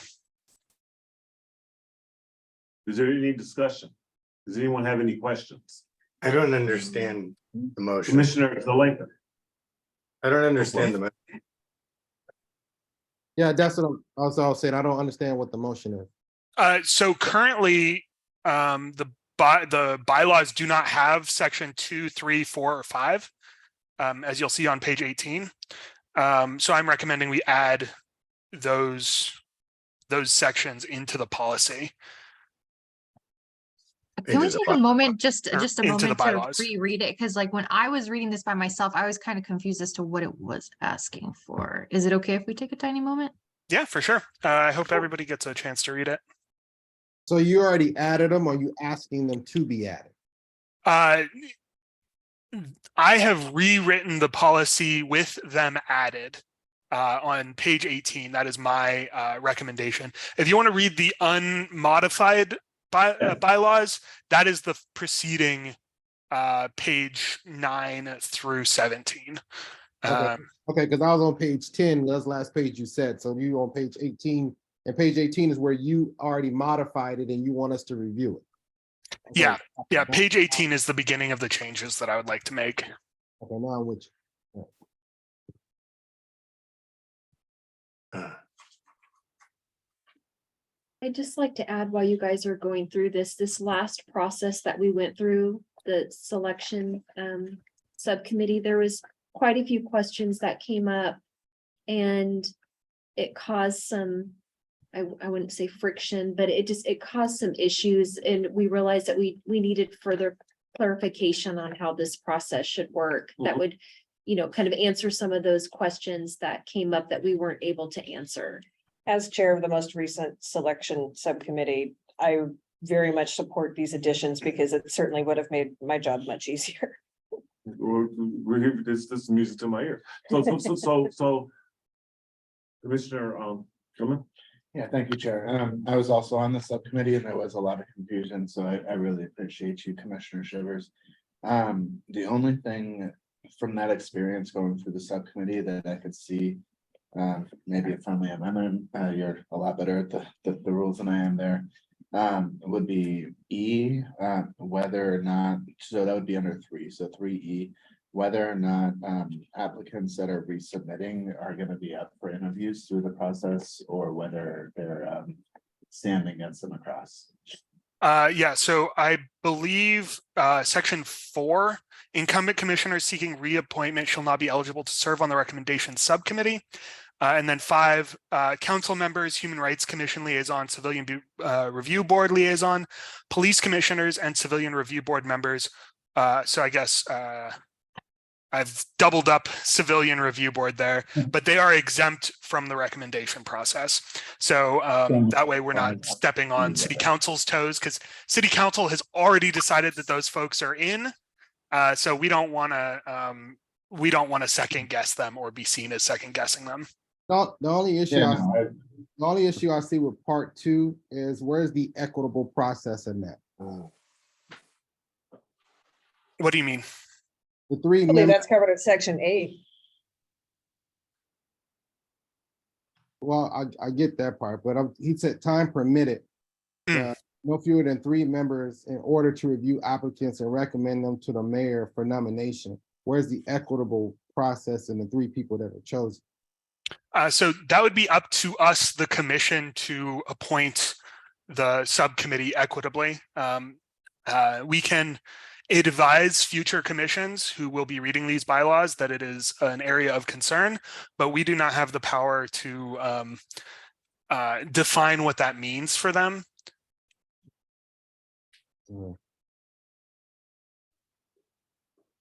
I also see a V has his hand up. Yeah, V? Yeah, so Sean, I don't know if I'm looking at the right area of the packet that you're describing, because I'm looking at page 10. I'm looking Page 18. What is it? 18. 18? Yes. Okay, because I was looking at page 10 and I was all lost when you guys were talking about the changes. My bad. There'd be so much. In reading this, as far as my take, in reading this, these are things that most of us have already talked about already. And he's just saying he wants to put it in the bylaws. Yeah. Yeah, go ahead. And I think we're pretty much there. And thank you, Commissioner Shivers, for the clarification on those. I don't think I was too clear about the question that I had or the suggestion. So I would recommend that under 3E, we specify whether commissioners who are going through reappointment need to go through an interview process or not. And I personally don't have a stake in this. Yeah. That was just a big point of contention / clarification on the committee this last year. Yeah, instead of point E, that is under section 5. Section 5, right beneath that, specifically says that those 4 categories of folks: council members, Human Rights Commission members, Civilian Review Board members, and police commissioners are not interviewed. They're not part of the process at all. Now I finally see what you're talking about. Sorry for missing that. Can I make a friendly amendment that we just add current counselor members? So it's more, there's more clarity. If we, okay, I see what you're saying. So like previous city council members who reapply. So I'll say sitting city council members, sitting city councilors. There's only 8 counselors. Period. Oh, I was more referring to current police commissioners. Yeah. Not the city. Oh. Okay. Sure, current police commissioners. That alleviates all my concerns, so appreciate it. And Cool, does yeah. that also mean that they are exempt from being on the selection subcommittee? That's 4. Yeah. That's Yeah. 4. Okay, just want to make sure that. Yeah, I know that's a concern about perceived conflict of interest. And just because we nip that because elsewhere in the bylaws, we specifically say that we should avoid even the appearance of conflict of interest. I figured we'd include that and nip that in the bud. I see Bonnie's hand up. Bonnie and then V.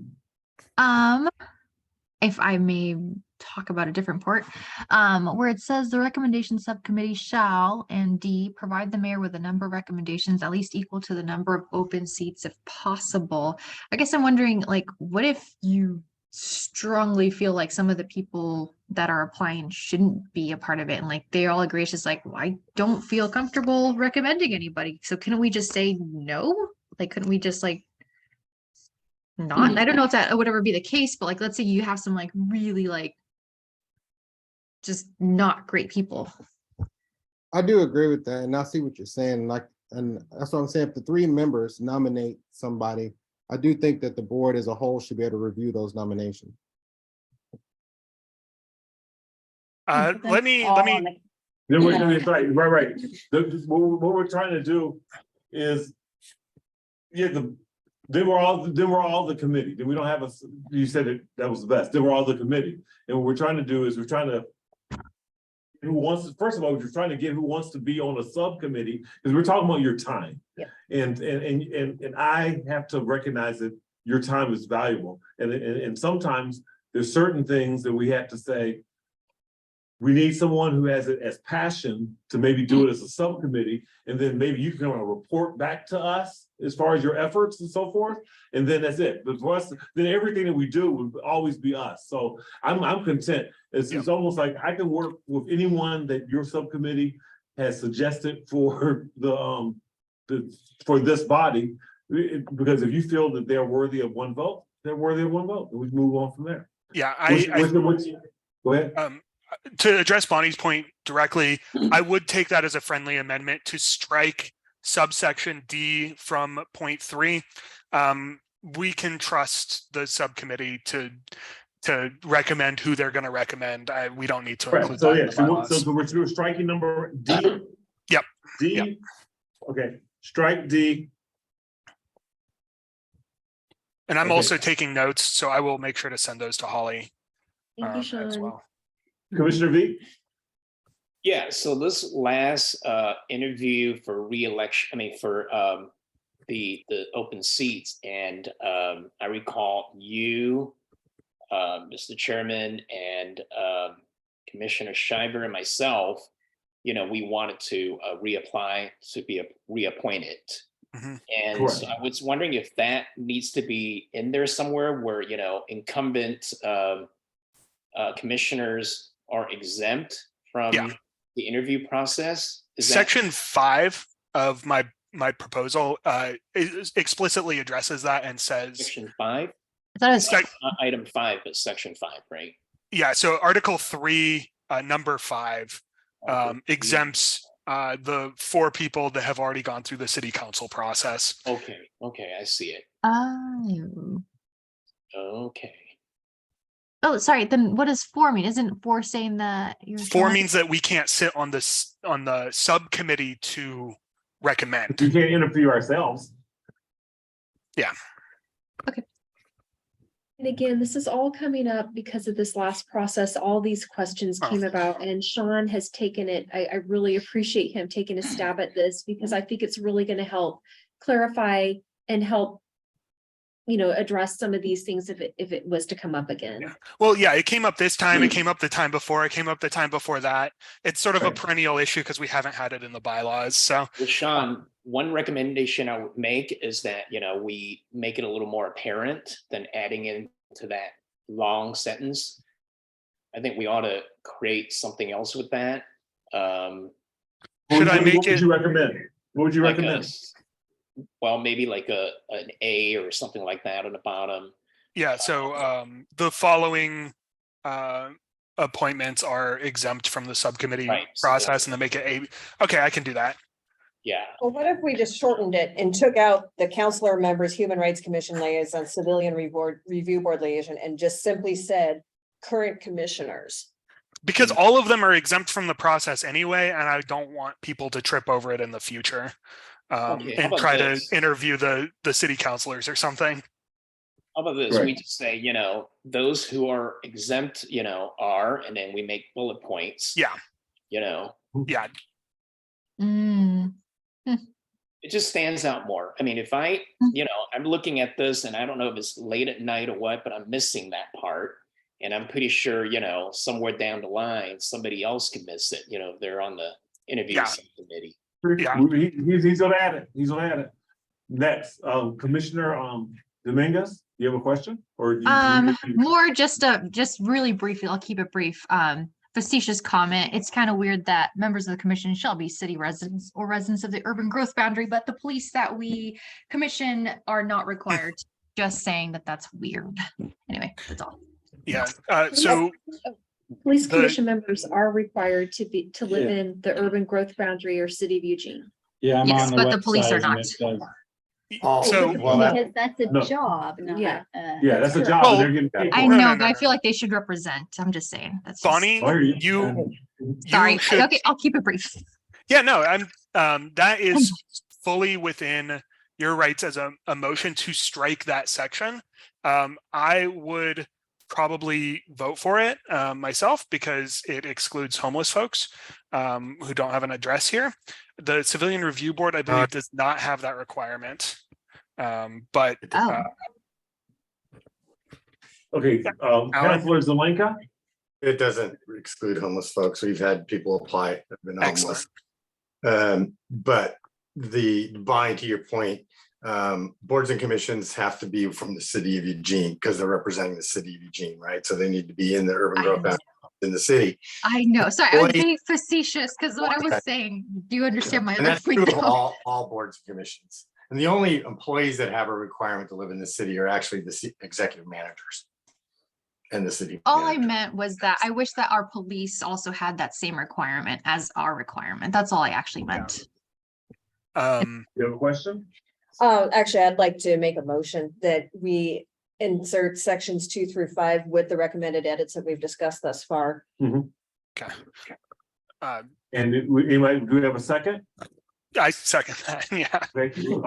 We have a second. So these are bylaws. I would ask maybe for the opportunity to see it revised before. I mean, it's been. Do you want me to share the screen?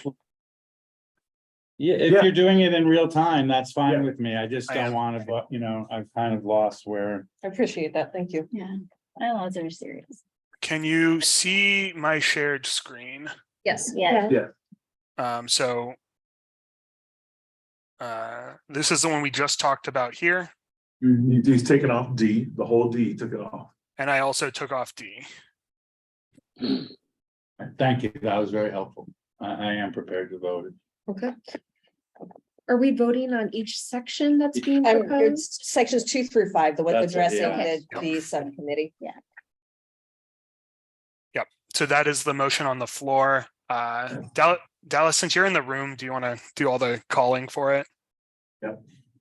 So, Commissioner Hawkins has made a proposal that we go with the recommended changes that were been done in real time of 2 through 5.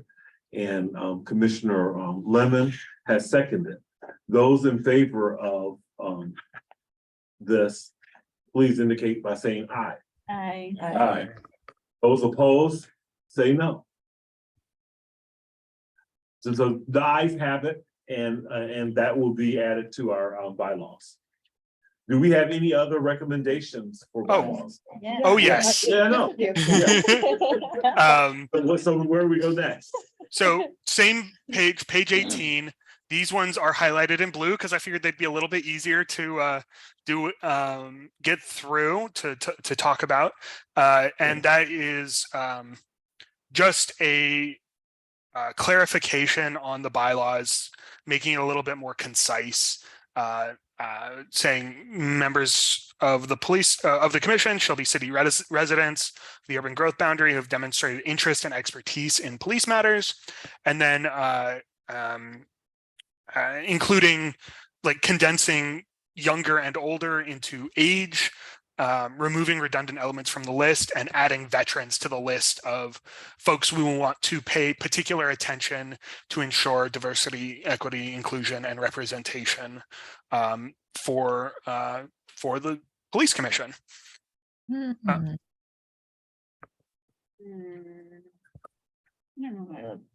Quick Yes, go ahead. clarifying question, and probably for you, Holly, sorry to put you on the spot.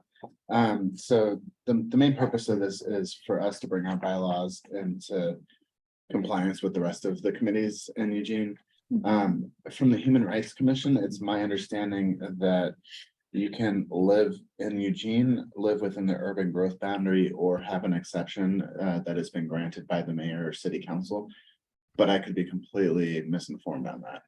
I just don't want to write someone out that might be able to be written. I'm on the city's website and it just says you must be in or live within the urban growth boundary. That's what. Yeah, I've never heard. Police commission. It says That's what- council shall nominate or appoint only those persons who at the time of appointment reside within the city's urban growth boundary unless city council specifically waives the residency requirement. All right, so I will just add unless the city council waives the residency requirement. Sorry Okay. for being so particular. No, hey, That's fine. Because Oh, that's really good. Like, what if I want to here. move away or something? No. Okay, Cool. next. Do we want, I move to accept sections 7 and 8 into policy. Is that with the addition of, Yes, as amended. I can share the screen, but I just made it match. Change. You know, just for transparency, can you share that screen? Yeah, for Just sure. see what it changes. thank you. I hate to be the one slowing up the process, but can I ask for a definition on expertise? And I realize that's in the existing bylaws, but it's always kind of confused me because I certainly, when I applied to be on the police commission, I didn't feel that I had expertise in police matters. Oh, sure. Interest, yes. Expertise, I don't know what would consider a disqualification as far as expertise is concerned. That's a Well, good- so my question is, who have demonstrated interest in police matters? Would you I feel would, comfortable I with would that? feel comfortable removing the expertise section, just because I think just by that alone, I would have disqualified myself. Yeah, me too. So how many, Well, it's so interest. can you and- take out the expertise? V has a question. Yeah. Or comment. V? I can wait until we're through with this section. Thank you. We're talking about 7 and 8 or just 7? We're in 7 and 8. I have a comment s- about 8. Right. Oh, no, excuse me. No, sorry, it's not 7 and 8. We're right now just on 7. Just 7. We're just Yeah. on 7. And the only thing that's been brought is she's saying that we should take out the word expertise. Delete. So Yeah. delete that. Yeah. Is there no objections to that? Okay. So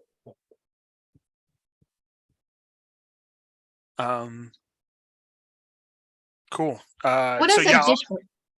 No, I was going to say, I'll take that as a friendly amendment. V, I see has his hand up. I think I heard yeah, Alec.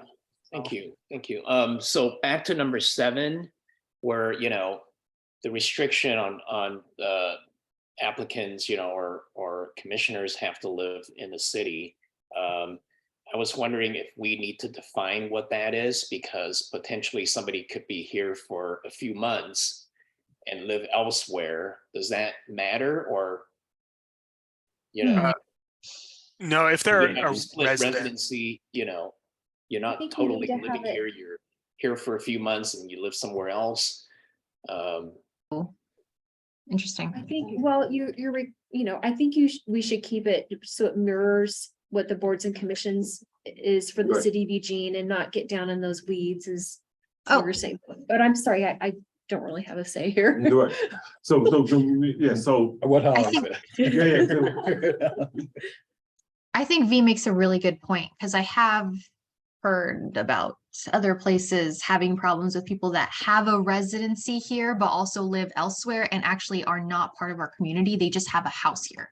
yeah, I think Yeah, I think this is, When I have Commissioner Lehman speak. I think it's beyond the purview of, I think that it's a universal issue for every board and commission that you have to be a resident. And if residency becomes an issue at any time or someone challenges residency, then that would be an issue. But for our purposes of bylaws, what Holly said, to mirror just the requirement that's in that you be a resident is fine. I think we'll. There- I disagree with that. I feel like we Connie? should add a percentage or something. there are a couple of ways that this is addressable in existence. So the first one is just the appointment process and the recommendation process. We can keep folks out who clearly aren't members of the community, if that is the commission's desire, if that's the city council's desire. The second one is later an attendance policy. So if they are just here for a week or just here for a month, they still have they're still expected to attend a certain amount of meetings in the course of a year and not miss them. So I personally believe that is sufficient to forestall the concerns about folks coming in and doing a bunch of free work in a community they're not really part of. There Right. are, these people do exist, just so you know. They're very, I know. I Yeah, go ahead. might be able to help, and Alan can back me up, but my understanding is that staff does a review of folks and council, we rely on them to make those determinations, and then however they decide to do it, they apply it equally to everyone, so. Who are the people, Bonnie?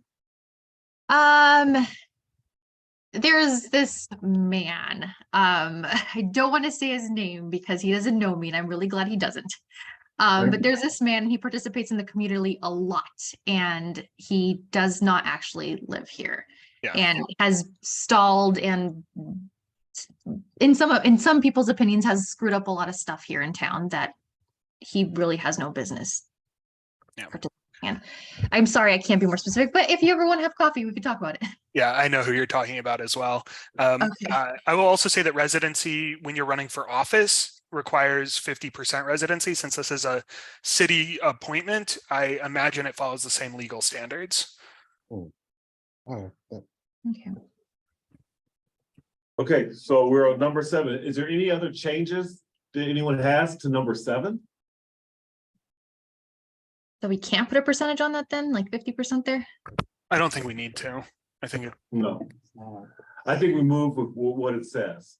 So those in favor of us, well, let's start with this. We have a proposal, number 7, that with the taking out of expertise per Commissioner Hawkins, we're fine with it.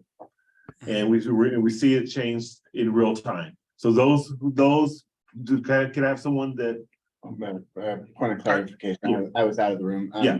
Was the statement about the city council exemption or exception added? It was added, yes, I put it in parentheses right there. Just want to make sure I knew what I was voting for. Thank you, Sean. yeah, no, V, did you have a question prior to us voting on this? Or did you say afterwards? Because you left your hand up on the top. Oh, I'm sorry. No problem. I don't have any more to add to it, but I thought that, the discussion around the, the qualification based on 50% or whatever percentage would have been valid to add in there. But, if we want to keep it, vague, then sure, let's keep it vague. I just brought it up because I thought it was, it was just too vague that, somebody can totally abuse this and, not really live here, but are, My question is, influencing the policies that we are, creating that would affect everyone who lives here. That's why I brought it up. I agree. Yeah. so my question is, how would you track people? So it would be complaint based. So if I suspected that one of you wasn't a resident, I would go to Holly and I would say, hey, I don't think they're a resident. And then Holly would have to deal with that. How did that best feel, Holly? Councilor Zelinka? Councilor Zelinka? Yeah, actually, in the process of vetting all of the applications, the staff that does that in the city manager's office verifies your address and that you're in the city or in the urban growth boundary. And if not, they still forward I believe they still forward the application, but it's noted that this person's not eligible. I would like to add that they just recently added that you cannot provide a PO box. You have to have a physical address. So that has been changed. I'll just say that as a municipal judge in Eugene years ago, like how many times I had to decide if a student was a resident for purposes of having a driver's license. It's not, as Commissioner Shivers says, an easy law to just say it's 50%. I don't know what applies, what staff applies, but this is something that we should leave to staff, and I urge us to move on because we're in the weeds. Right. So can we just at least just say then maybe it's complaint driven, and that is a little bit of guidance that we can give future commissioners, just like it's complaint driven, whether or not somebody is part of it, just as a guidance so that people know that's just like, okay, that's something that I could do, I guess. I don't think that's appropriate for a And- policy. Yeah, but not for the bylaws. So I'm gonna move that we move forward on this number 7. I'll second. And we have a second, so we can get on to 8. Those who are in favor of number 7, remember, you can vote against, you don't have to vote yes, you can vote no, but then when if your no does not, we move on with the majority vote. So we're gonna start off with this, with expertise taken off and as it's written, nothing else. Those in favor, please let me know by saying aye. I, Those not in favor say no. No. Oh, so we had one no, the ayes have it. So now we'll move on to number 8. You have a question on number 8? Yes. I Yeah, do, go ahead. yes. I just have a question about number 8, and that is, if this is a new addition to the bylaws, is there any other expression of preference, additional consideration shall be given? I'm just curious if that is usurping language from the general appointments of the city. And I'm not making a judgment one way or the other. I'm just saying, are we adding a essentially an additional consideration Yes. for selection to Yeah. this commission? Yes, So from the okay. previous bylaws, I have added veterans to the list.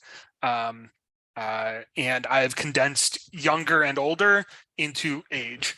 Other than that, I just took what the previous bylaws had and updated them a little bit. Okay, so that additional, because it looks like a red line that's all new language, but in fact, if I go back to page 10 or whatever, I'll find the additional 11. consideration shall be given. All right, okay, thank you. Yeah. College you. age student. Counselor Zelenka?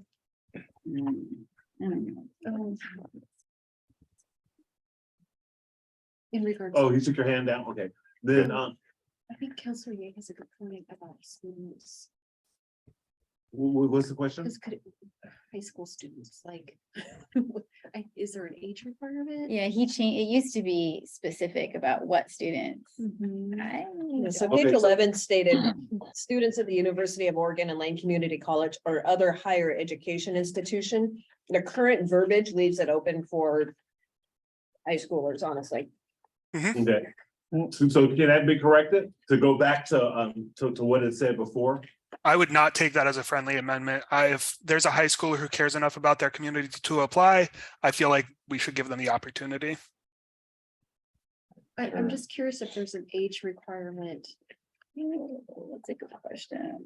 and I'm looking through the, Well, I mean, having said that, I mean, there's elementary school students who are really smart. So, I mean, so are we saying that if elementary school student is interested, he can get on this?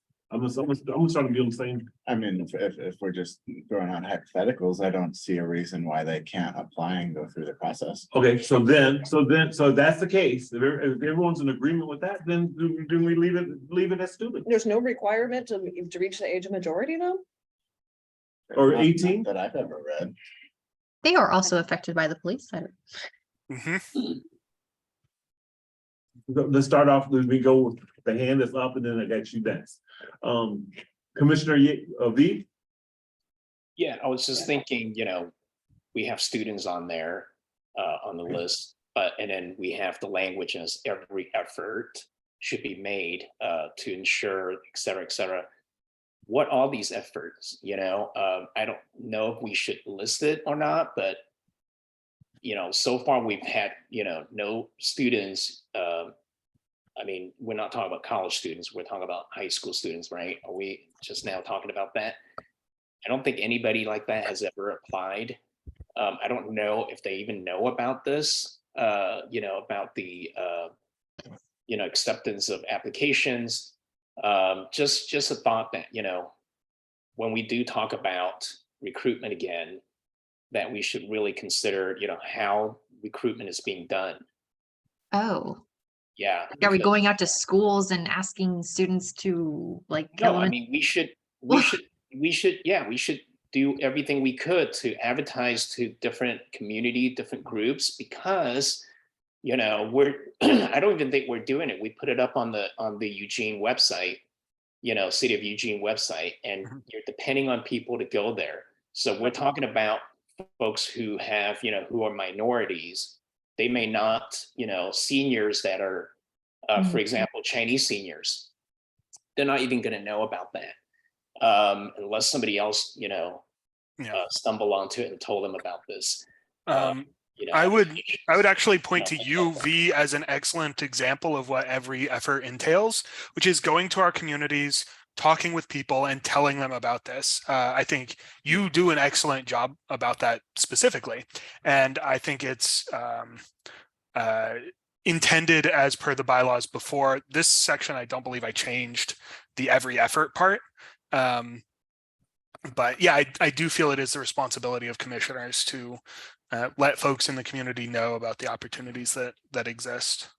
Maybe, I would like- thank you, Sean. And maybe, what we need to do is, when we form the subcommittee, that subcommittees would also be, tasked to help, get the word out. I think that's an excellent idea. I don't want to put it in bylaws though.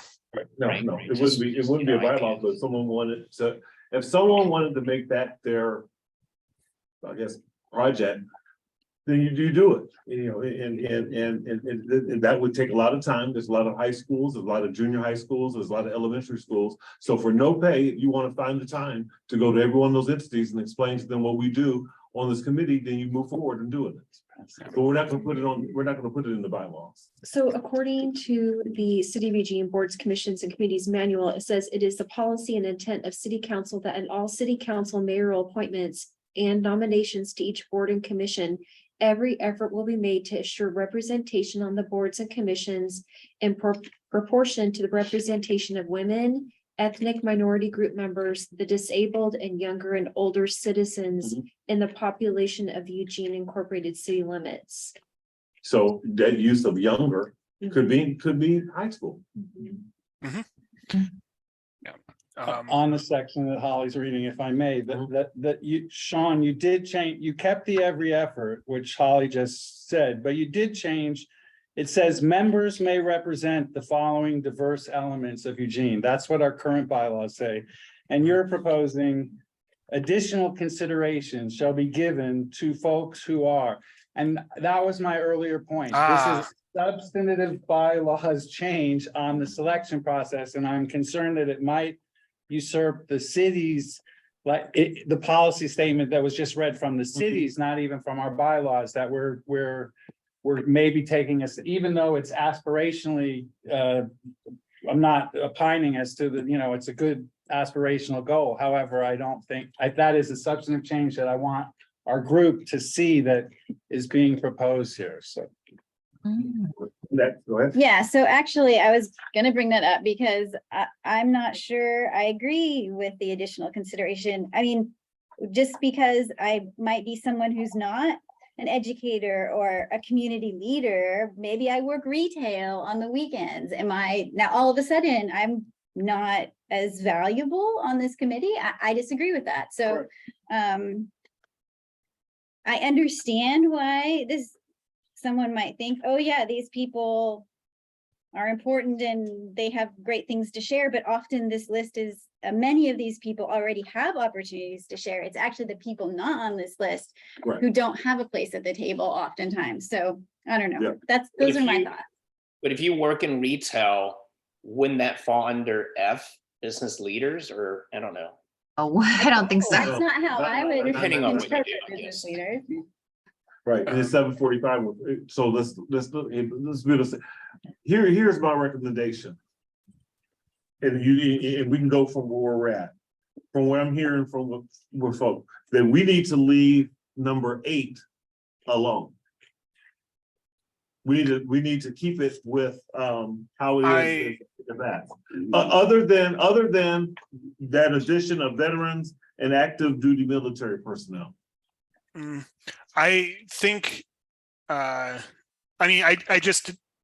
understand the concern. If we do anything, I think we should just delete the additional consideration section, or the members may represent the following diverse elements of Eugene section, because members may represent the following diverse elements of Eugene has the same problem that Jennifer is talking about, where we specifically call out some segments of the community as more important than others. And I don't want to do that. So I don't want to do that. If we don't want to do that, then I suggest we just delete this section. Additional consideration shall be given section. And I would take that as a friendly amendment. Is everybody? Tell me, how does that look to you, Councilor Yang? I would be more comfortable with that, but it's not all about me. No, it's not all about you. We value your opinion. And what you said made a lot of sense. Yeah, I mean, to the point where it's that- like, wait a minute, hold on, because what you said was like almost like a little wake up call in the middle lot. So that I does, don't see anybody else disagreeing. So Yeah. it sounds to me that we need just one more discussion on it. Because That- we're pushing on 10 minutes to 8. that So does we- leave a section, particularly in regards to race, culture, economic status, gender, sexual orientation, disability, and age. So it is still a menu, though less prescriptive.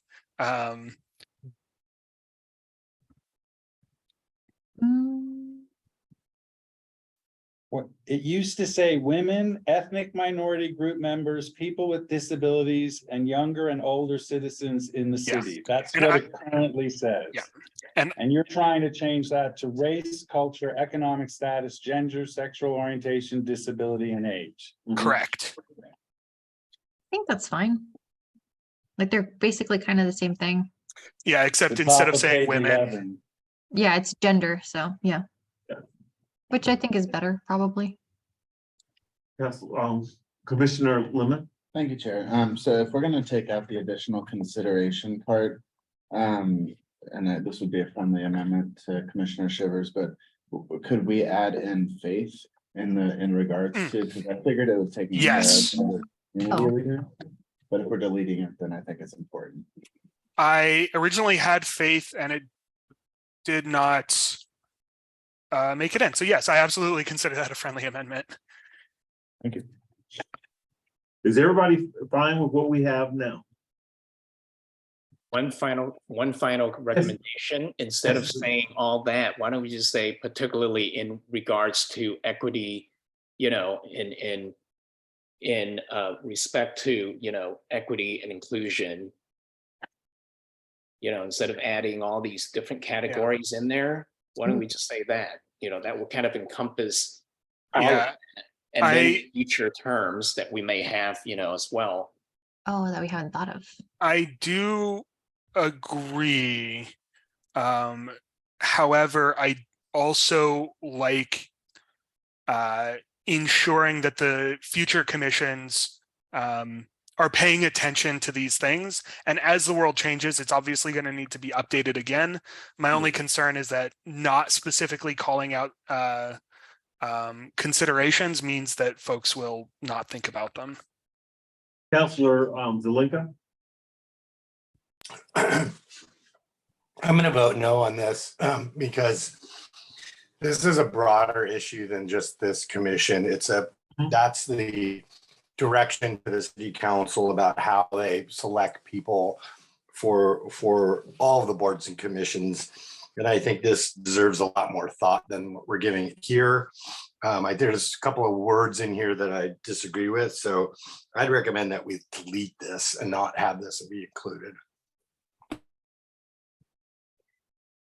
Mr. Ye. So I mean, this bylaw section isn't telling the mayor who they should appoint. This is about who we are going to recommend, right? Mhm. Am I missing? Okay, so this is more like explaining to ourselves how we're gonna make our decision to recommend to the mayor, which she can then completely disregard. Correct. There's nothing keeping her, it's just our opportunity to give our opinions. So I don't have a problem with if we're setting our own values as a Yeah. commission and someone else can have different values and that's fine. I do have a comment about faith, only that I don't think we ask people that on their applications. So I don't know how we would know unless we ask people what their faith was. And I would be uncomfortable sharing that information in an interview. I don't know. All the rest of these things we have access to through the application process, I'm pretty sure. But Okay. I don't think we do Okay, the faith. okay, so everyone knows. Yeah, So No, you can say yes or no on the Yeah, application. yeah, Right. but not list. Right, Yeah. okay, so I say we sit on trying to make there's too much information and there's too much discussion that I want to make sure that I'm hearing more from everybody for us to just go. So we were going a no or yes. I want to hear some more information, and then it gives you some time to find out and do some research on your own if that's appropriate or not appropriate, and then bring that to the table. So I'm saying let's table that. Let's table that. Let's not do a vote on that at No, all. I made the motion. I would like to vote on it tonight. We've had 2 months to gather more information. This has been in front of everybody for a while. Okay, so And then I we're, would like to add, I'm sorry to interrupt, Chair, Go ahead. but we are gonna, if you guys want to have these changes made to your bylaws, we're presenting to council on July 12th. So it would need to be included in that time.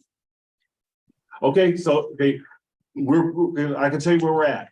So let's make sure, are you able to take, Our bylaws don't say that it needs to go to the city council. I'm sorry, I'm looking at this. If we make changes to our bylaws, Doesn't say that they have to approve them.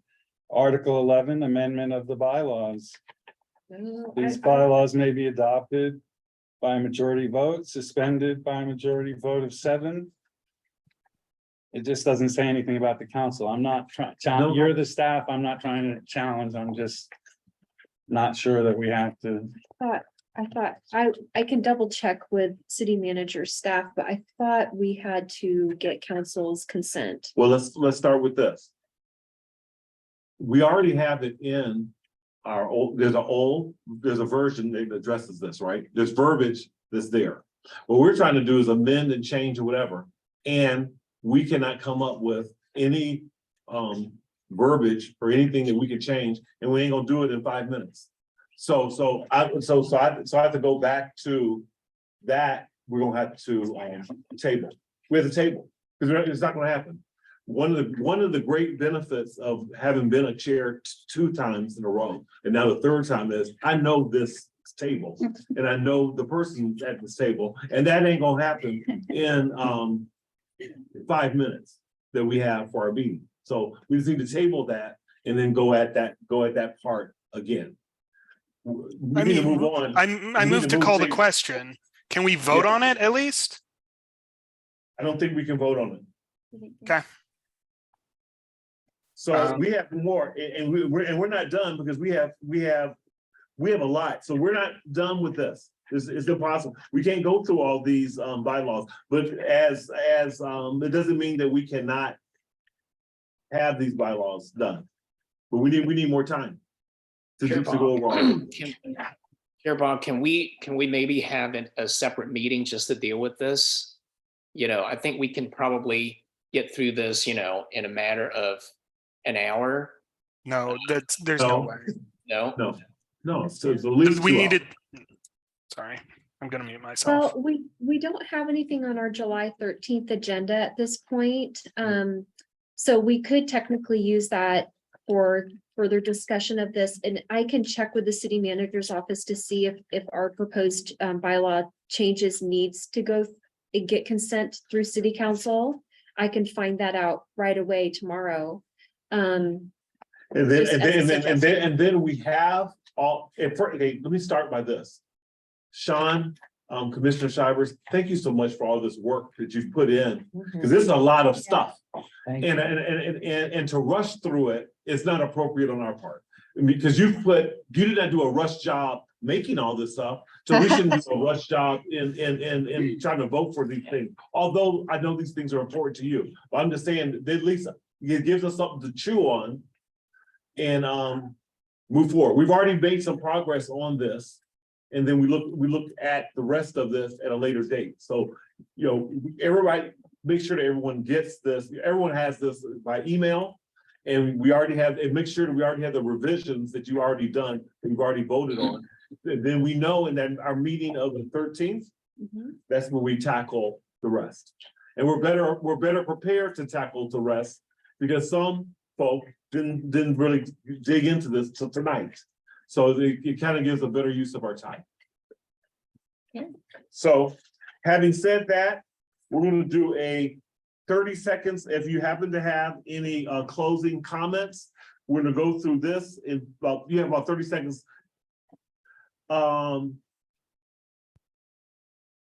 Commissioner Dominguez.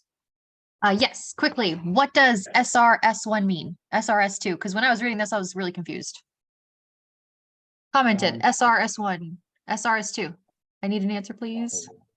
Sean Those are my Rivers. initials.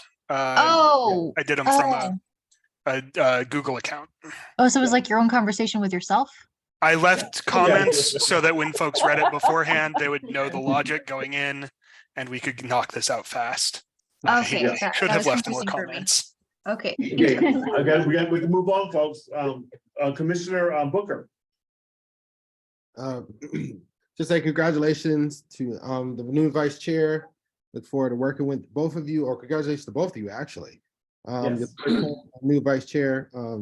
And nope, just look forward to continuing working on the bylaws and making progress. Thank you. Commissioner Hawkins. Thank you to the commission for electing Commissioner Chair Boggs and myself as the new vice chair. And thank you to Commissioner Booker for your willingness to serve as vice chair. That does not go unnoticed. Yes. Commissioner Shivers. No comments. Councilor Zelenka.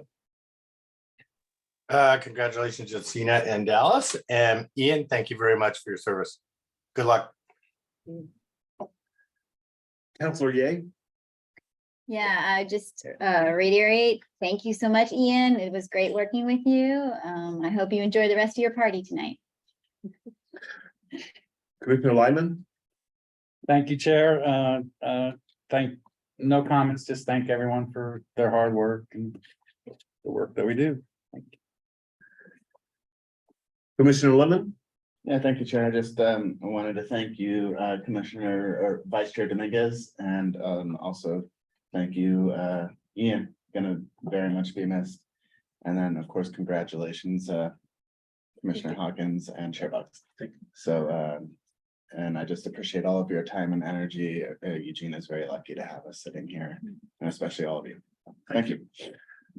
Commissioner Wimbrough.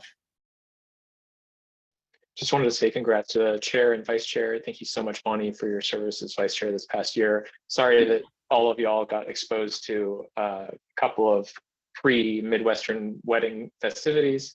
But again, just wanted to say thank you so much for your service, your passion, your creativity.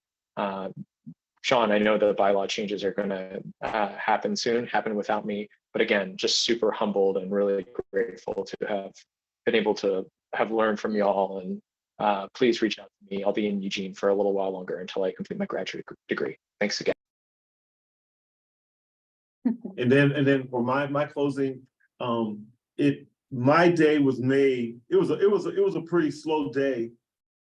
Downtown Eugene. It was hot, and there was no customers, and it really made my day when I looked out and I said, "Wait a minute, I think I know that man." And I walked out and said, Ian, and he was on his way to the downtown athletic club worker. He says, "How did you know that was me?" I said, "I just knew you from the side, I just knew your walk, and I knew that hair." And it made me feel good. And one of the things that I bring that story up is I have become many of your friends, and we have some great relationships. And I like the way y'all support me. You were at a fundraising event of mine. You've been at different things of mine. Me and Booker, we will be out. Shivers has done stuff. Me and V have met with you and different things. So the point is, I love you all, and I appreciate the work that you do. And thank you very much for serving Eugene and doing some good work. So with that said, our meeting is adjourned. Thank you. Yeah. For the sweat.